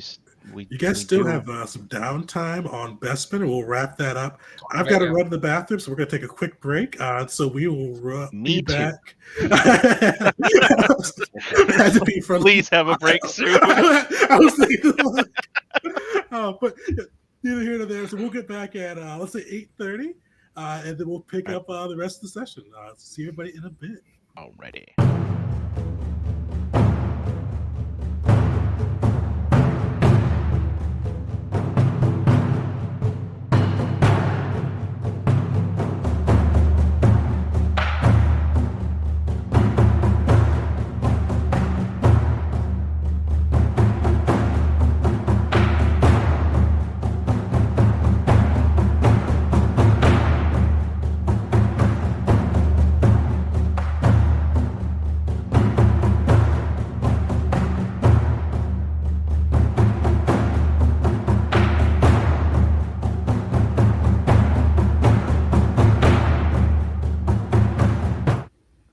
All right, welcome back, everyone. Before we get back into the downtime session on Bespin, do want to shout out a couple of things.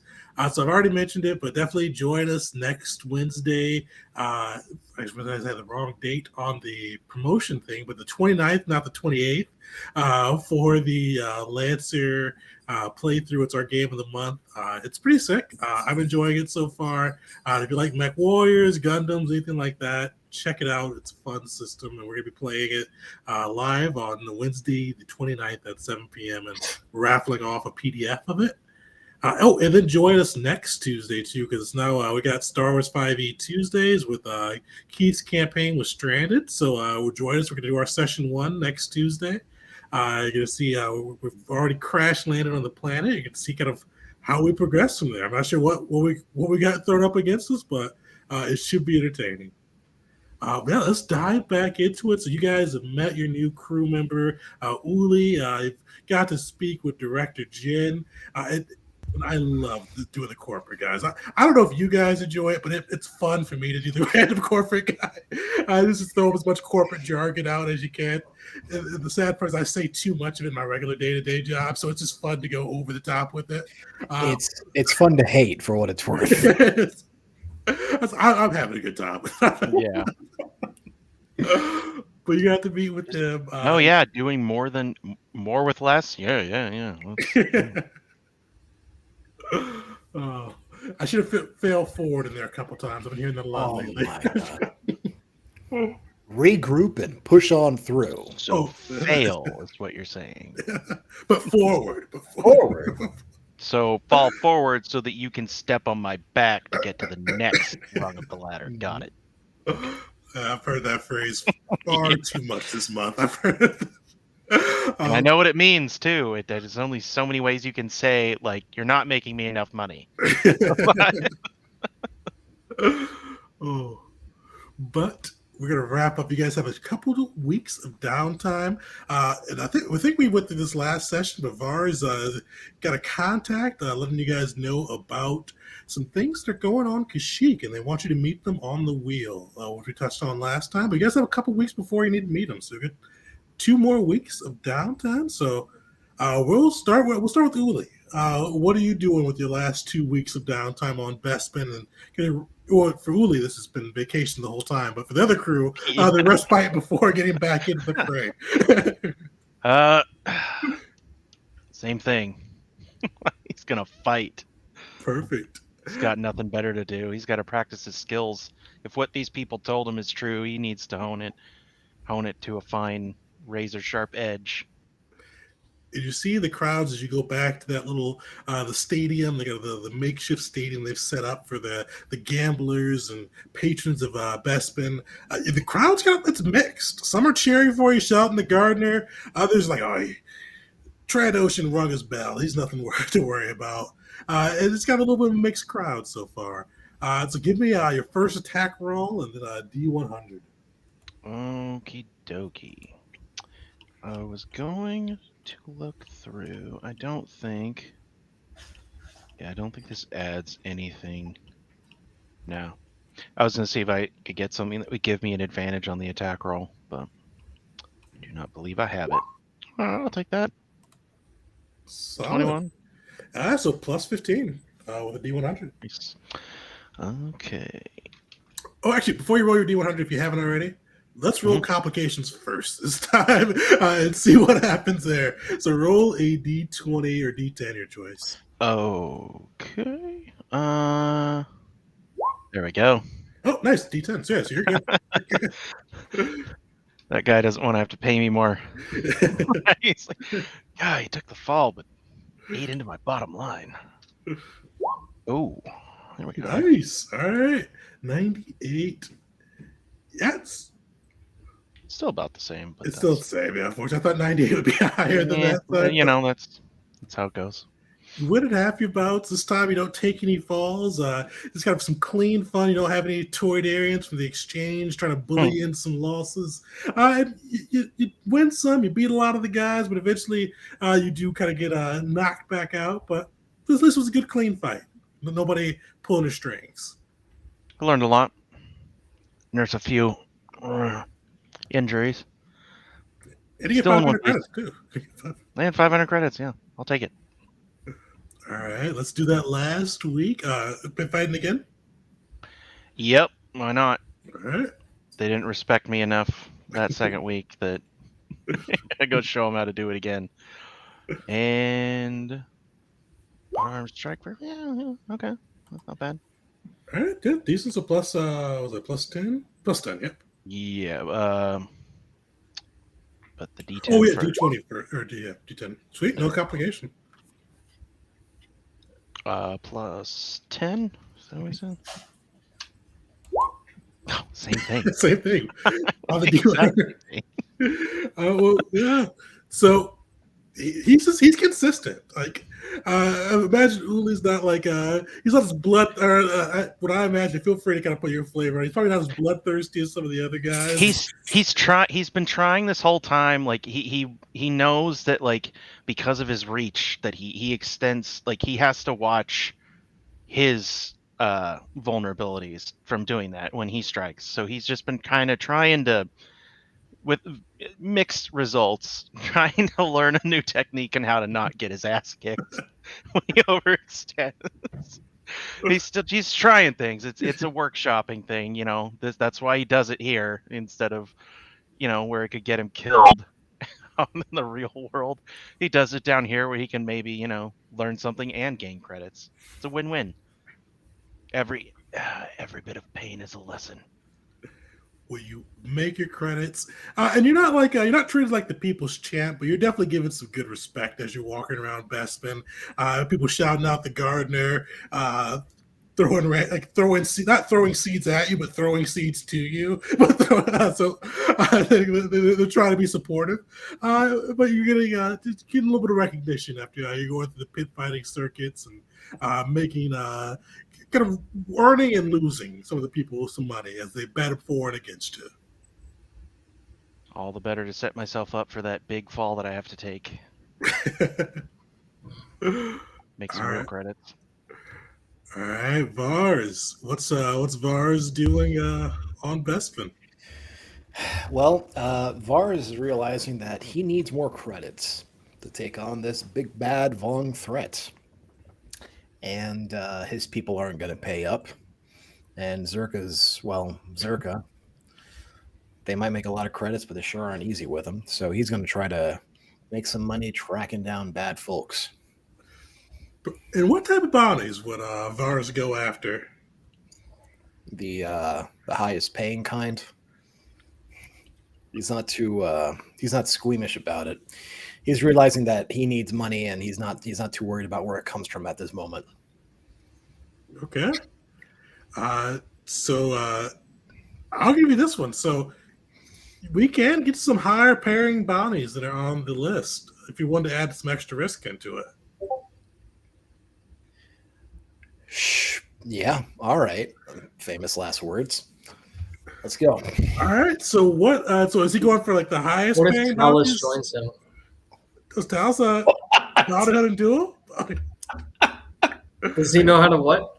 Oh, so yeah, so it's gonna be a bounty hunting duel. Okay, yeah, you can join him. So you guys, one of you guys can roll one of the bounty hunting rolls with advantage and take on increase your chances of success. You know, if you're going for harder bounties and you need someone to backup heal you, definitely beats what I was going to do.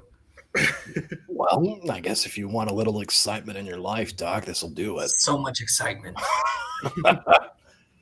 Jeez, get you some. By the end of this campaign, I'm going to be a mad scientist. So let's just rip the Band-Aid off. All right. Well.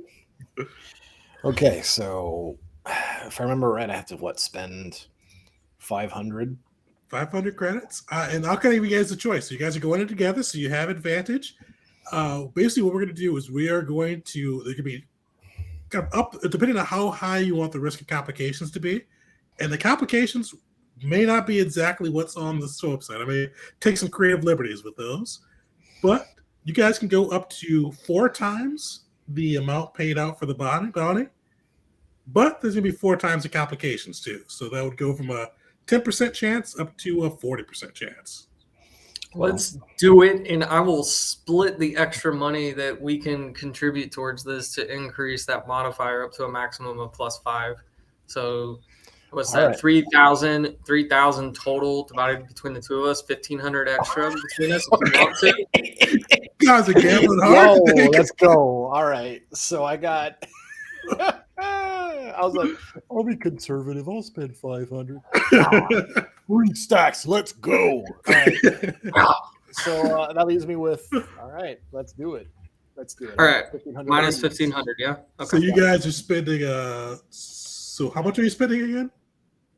1,500 each, 3,000 total, 500 initial plus an additional 2,500 to get the +5 modifier. Perfect.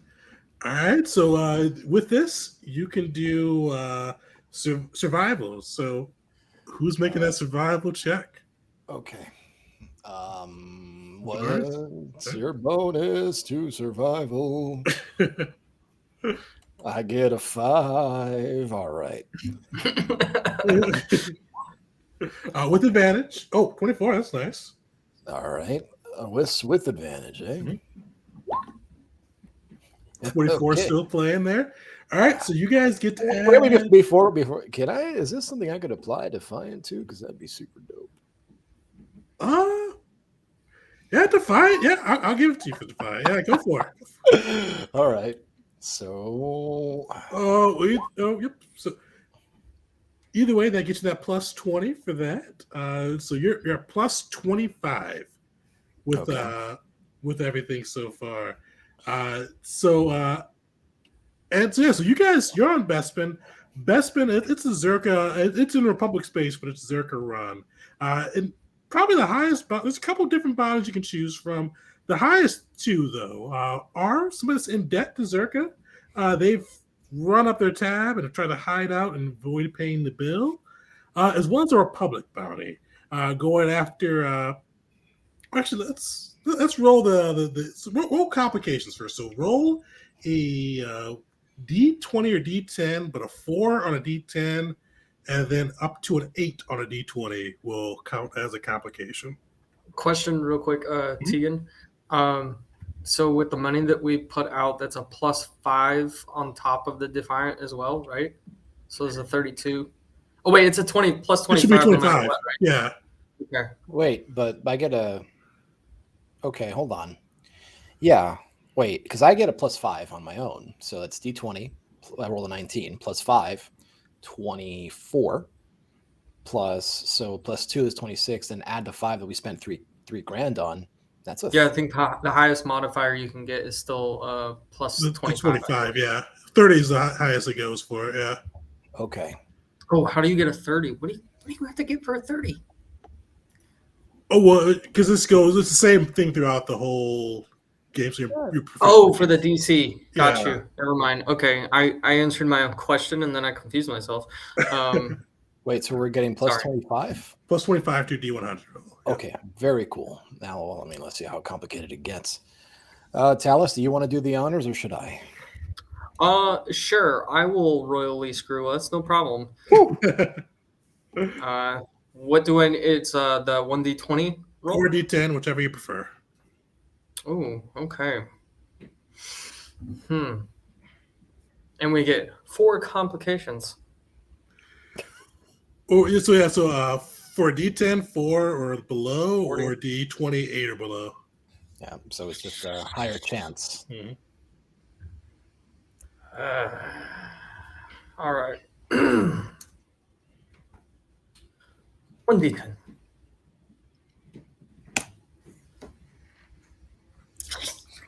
Nice. Ooh. You guys, no complications. Now let's roll that D100 and see if you guys are able to bring home the bounty. All right. All yours. All I think yours. I roll 1, you roll 1. It is with advantage, right? Oh, D10? No, it's The the D100. the D100 is regular. So the regular. Okay, the survival check was an advantage. Yeah. 1D100. Don't mess up. Oh yeah, no, yeah, sure, I got it. Natural 100. It's Yeah, not bad. that's good. Oh, what's that? Yeah, so you guys I don't did I describe the other one. So yeah, you guys see I don't know which one you choose. So tell me which one you choose between the Zerka debtor, but you also have a kind of an outlaw from the Republic. It's a smuggler that's been kind of maneuvering and doing some shady business. You've heard some kind of nasty rumors about him moving weapons and even some refugees against their will. Which one are you guys going after? Oh, I would vote for the trafficker. I mean, best way to describe it, yeah. Yeah. The sentient trafficker, because I'm guessing they're not human. Talus? I support whatever bounty you go for. All right. So I'm the help. All right, I'm just the helper here. So the best part about hunting that kind of individual is you can do whatever you want and not feel bad about it. You guys bust in. You find them in this kind of low rent district in Cloud City. Definitely a shady spot in the area where you go where you don't want to be found or don't want people to pay attention to you.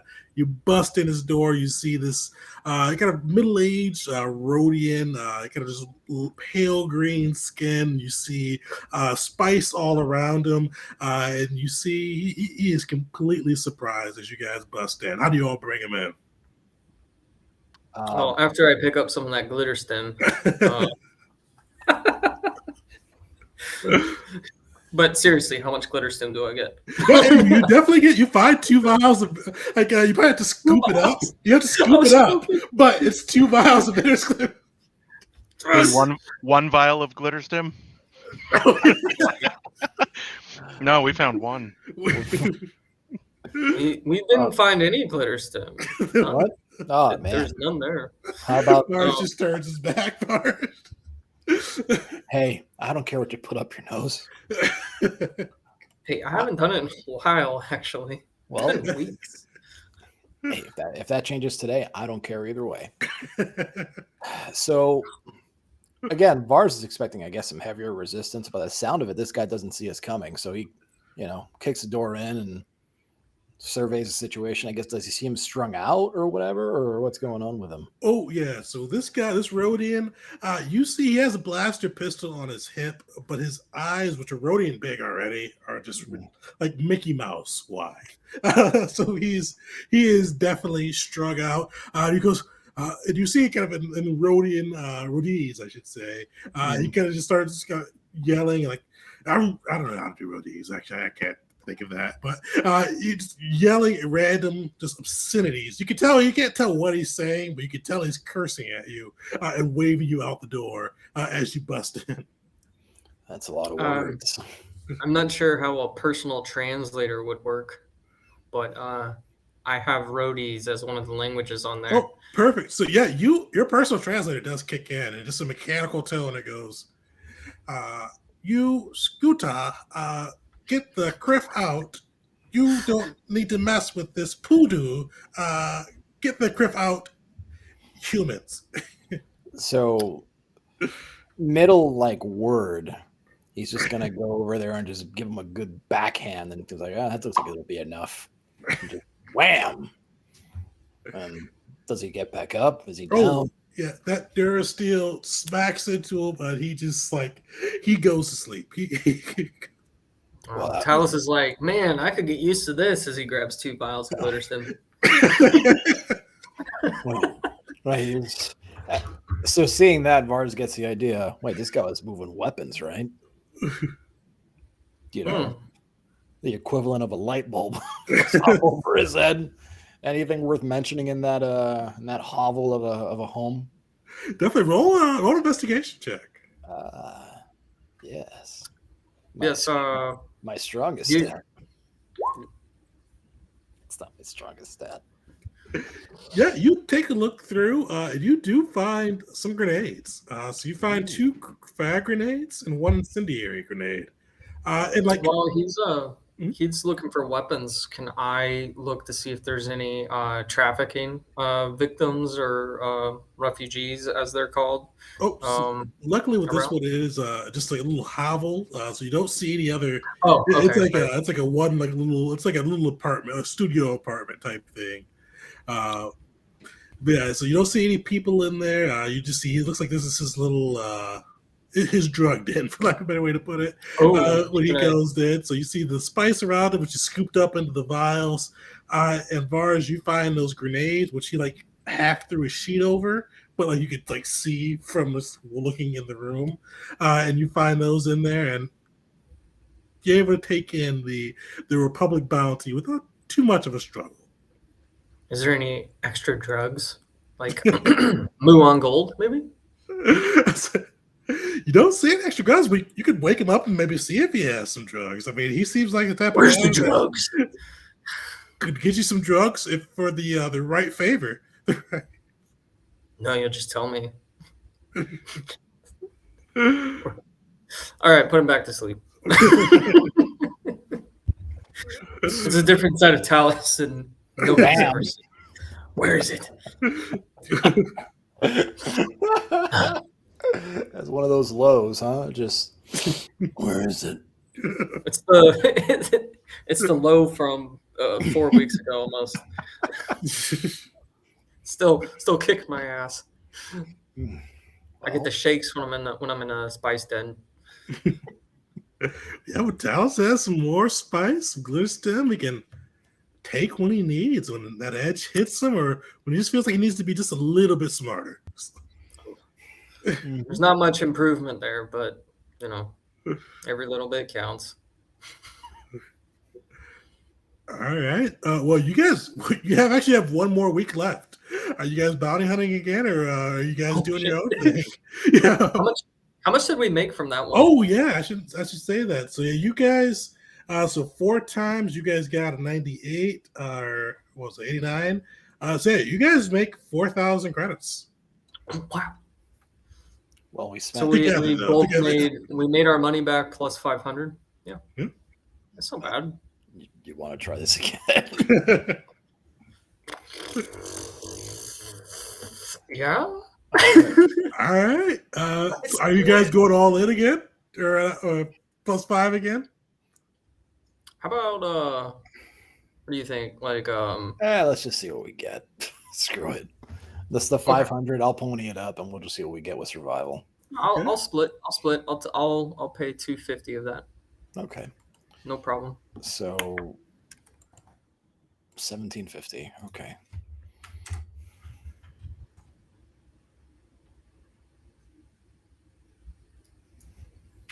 All right. Another survival check. Another survival check with advantage. Yeah, fortune with advantage. Hey, look at that. 17. Yeah. Sweet. So yeah, you've got your plus 10 to that. Now roll a D100. Oh, actually, no. Roll your complication first. You guys are going 4 times again, or are you guys ease up the complications? No, because we didn't. Oh wait, no, we didn't pay anything extra, did we? Yeah, but we can try to go for a crazier bounty. See, you know. Oh, I thought it was coincided with. Oh no, yeah, it's more complications. If you feel let's do it. More complications. Give it to me. Okay, so D10. D10 or D20, either your choice. All right, I'll do a D10. 4 on the die. You gotta love it. All right. You nailed it. Yeah, let's do it. Let's see how complicated this gets. All right, roll me another D10. Oh boy. And remember, these are going to be mixture of some of my own custom complications too. All right. That's you guys. You did good work that first time. Like, you guys went in, you got the guy. There was no spice, surprisingly. They expected some spice on him. And no weapons or anything like that, too. But you guys got the guy, at least. And the Bounty Hunter Guild, and they've given you another hot shot one. You're going up against someone that has a little bit of a reputation against him now. This is somebody that looks like he's been kind of excommunicated or condemned, but he has rumors of being connected to the Black Sun. And he's been kicked out of the order, but he's still been doing his own thing. Used to be one of their agents, and mixture of assassinations, pulling some strings, and from what the Republic report said, he's no longer connected, but it's always hard to tell. But you guys, you're definitely able to find him. Let's see how that goes. So who wants to roll that D100? I've got the utmost faith in you. All right. What do we got? A plus 10? Yeah, I think, yeah, plus 10. Mhm.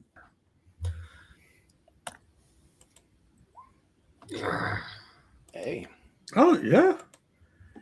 Sweet. So you guys, you find as you kind of scour through the underbelly of Cloud City, hunting after this target, and a little bit of description on the target too. You know that this is a bearable. So for bearables, they're the large lizard-like creatures. They've got tails, they like Trandoshans with tails, but bigger and beefier.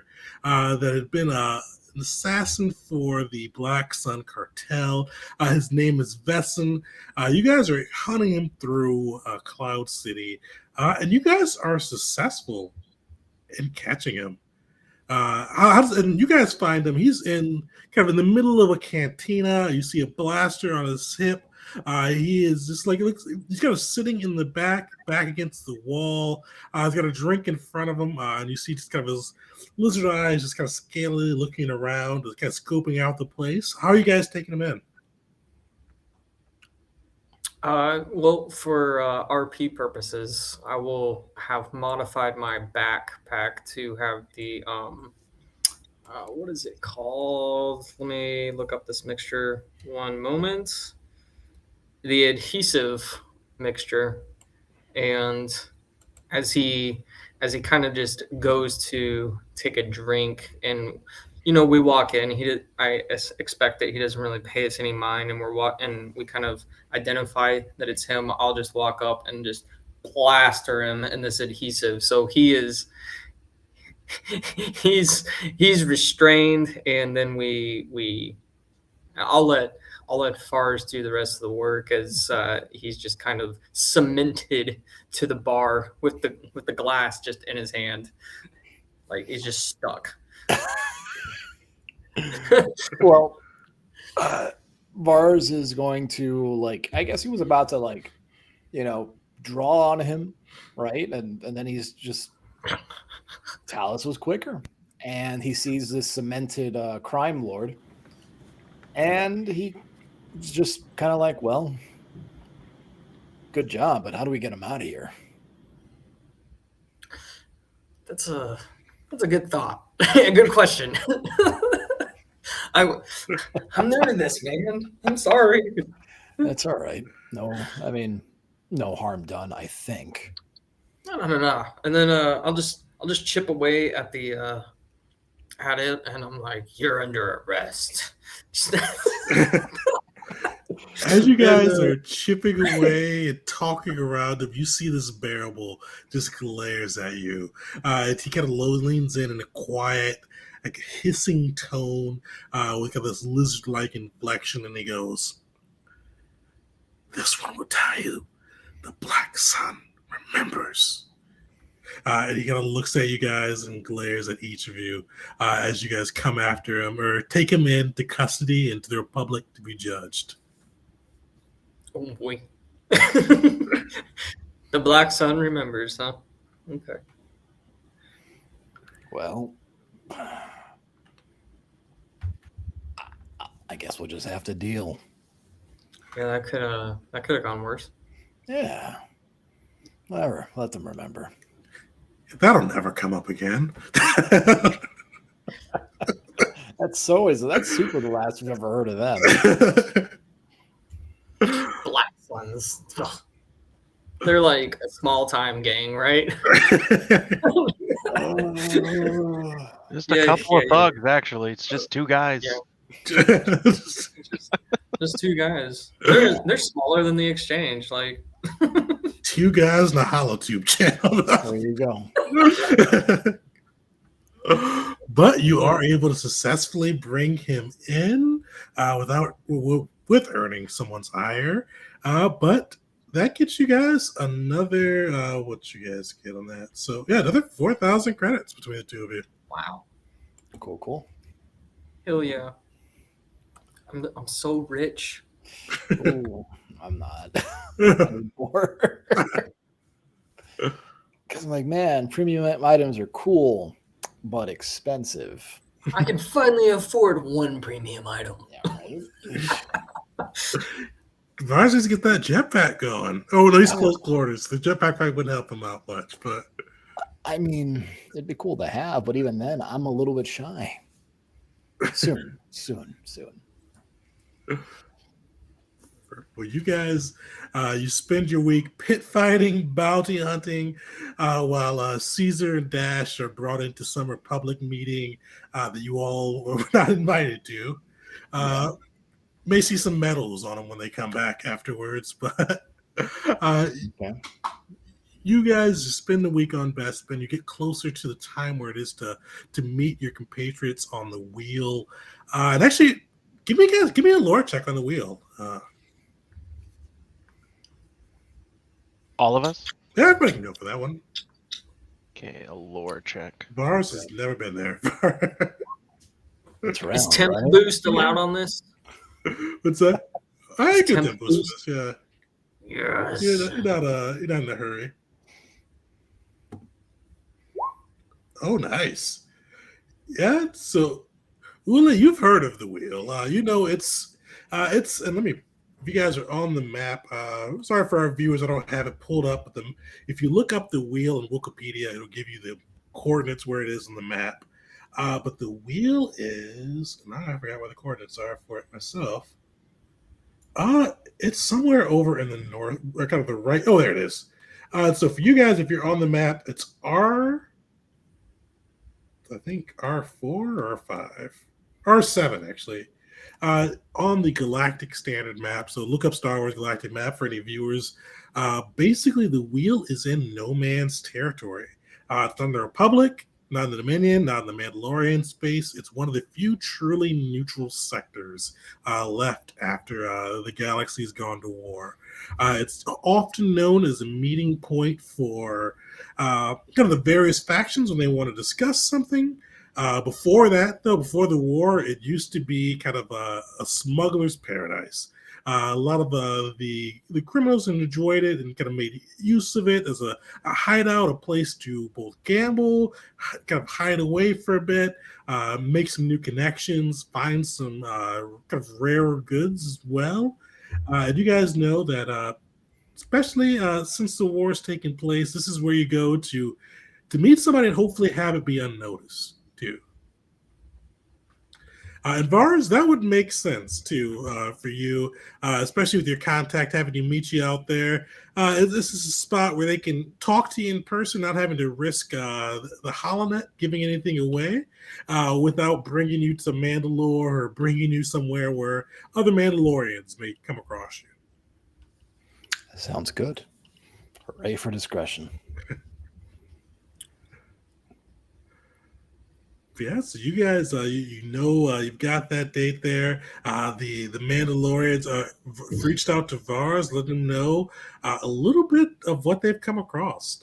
Basically, that they have. I think we touched on this a little last time, but a refresher too. But basically, they've come across during a recent acquisition run, which Vars would know and probably explain as the Mandalorians have been using some very interesting pirate tactics lately.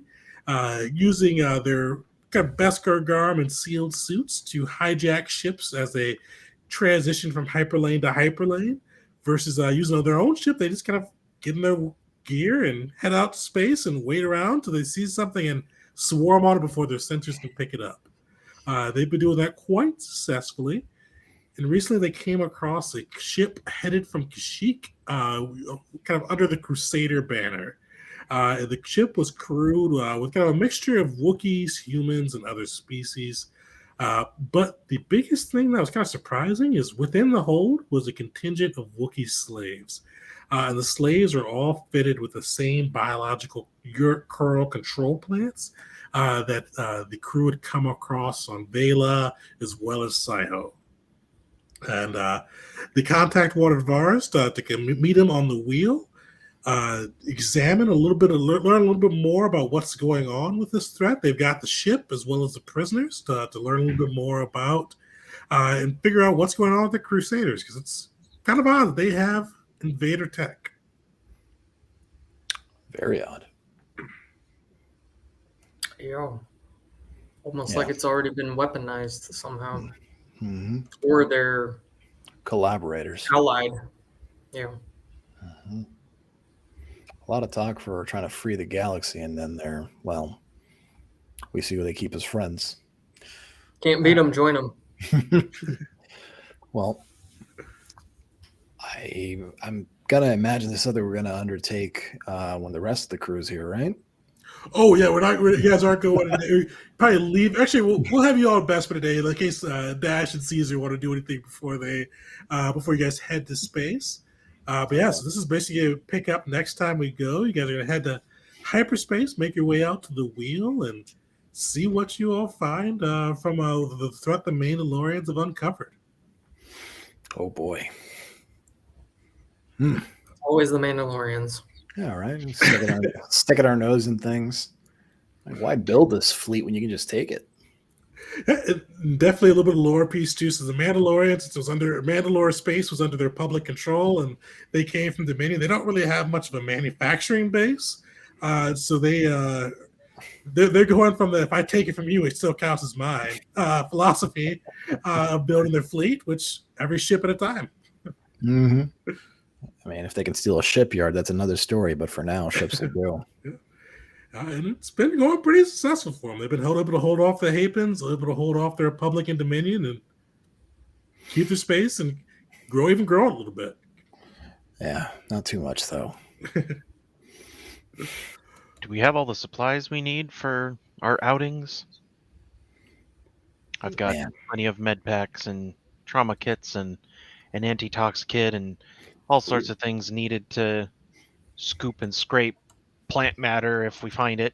Although we're going to Kashyyyk, so not exactly an unknown quantity there, but a damn good amount.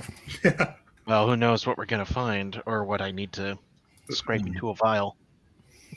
So I might need to pick up a few little pieces here and there, but on hand, Talus has 2 med packs and 1 trauma kit and an additional trauma kit on the ship.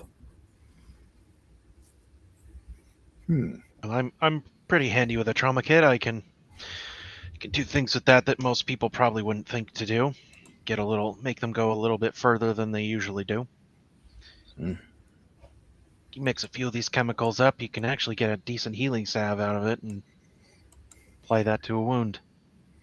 I've never thought about that. It's a little unknown thing to do with these trauma kits. Huh. Out of character, he actually has I think it's medic or healer or whatever. Healer. Yeah. He knows how to combine chemicals to make a stronger solvent. Mm-hmm. And all the wounds and bandages and stuff. So I guess we are we waiting for others? You said there's more to your group? Yeah. A human and a Gungan from the Republic. They're a little, you might recognize them when they get here. I can't tell if that's good or bad. I'll have J4 provide the dossier. All right. A Gungan, huh? I don't even know what that is. I know. Where are they from? Gungan. Yeah, I don't know. Gonna get you one. Well, I mean, decent person, right? Actually, that's a good question.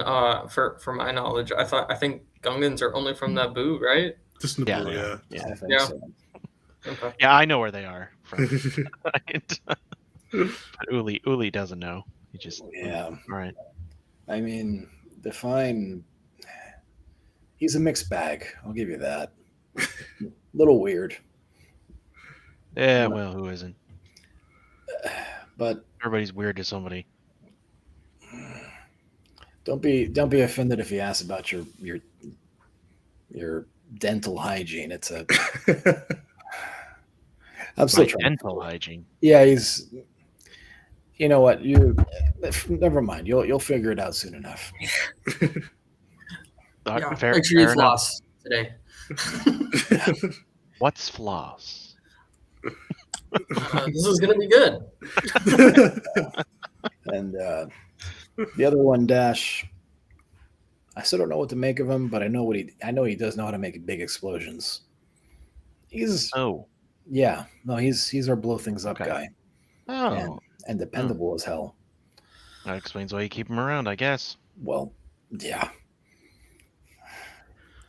Well, I really don't know what I'm doing here, to be honest, other than corporate overlords, but I'm glad to be here. An extra set of capable hands is always welcome. And based on your bruising, I'm guessing you know how to handle yourself in a fight. I know how to survive them, Well, so I guess, from a certain point of view, maybe, yeah. I know how to get the hell out of there, too.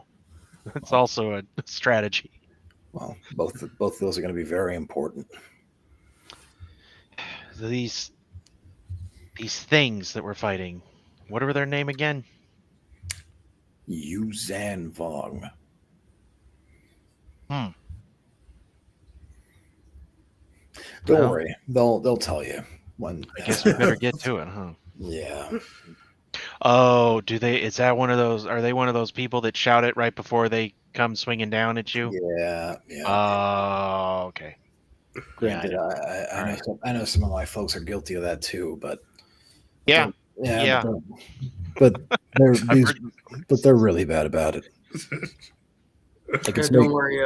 J4 has a lovely presentation created for everything.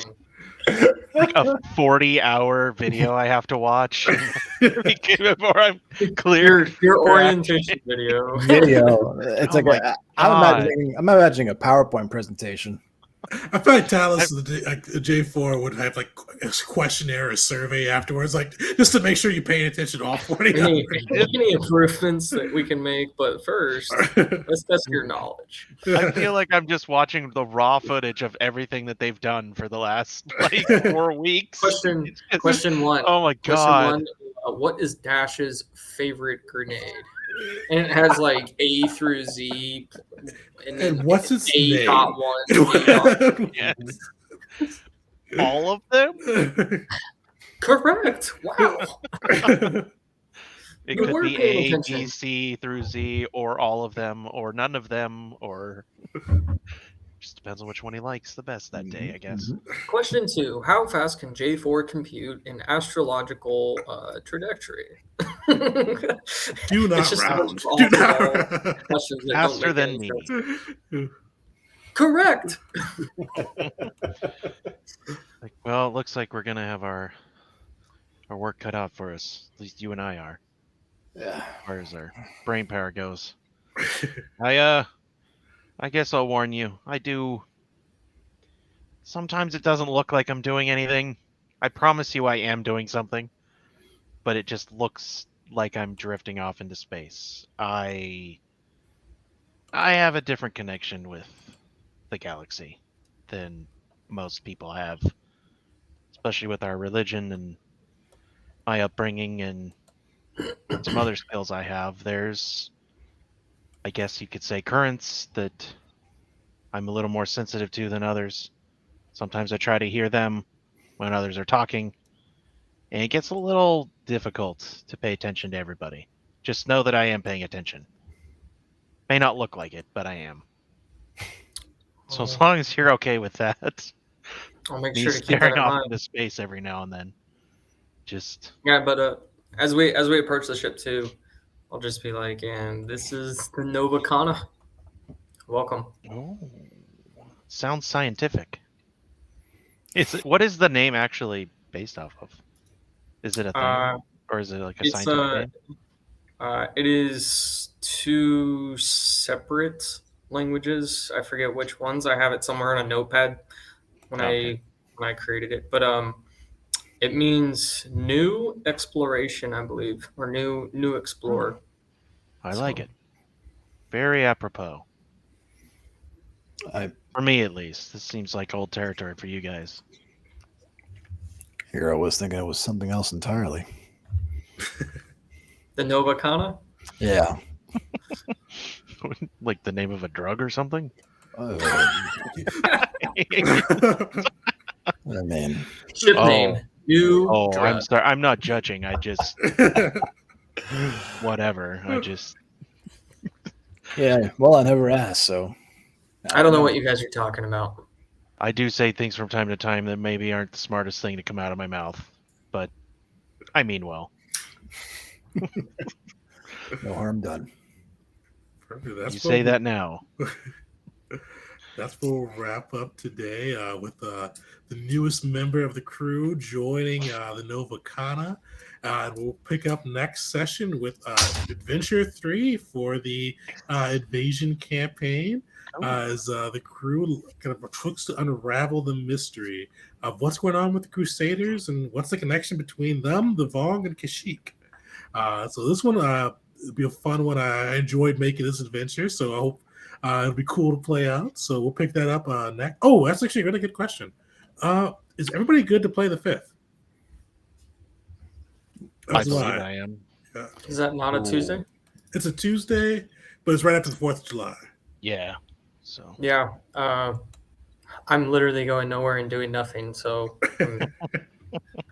unless I get pneumonia again, I'm here. oh, God. I'm pretty sure I'm fine. Yeah, I'm fine as well. Yeah, I'm not doing anything either. I'm taking that day off though, because my big project at work will be done, so I should be pretty fresh for that. So that'll be fun. Sweet. So yeah, we'll pick up next Tuesday, or Tuesday after the 5th, for the Invasion campaign. But join us next Tuesday for Stranded, session 1 on that side.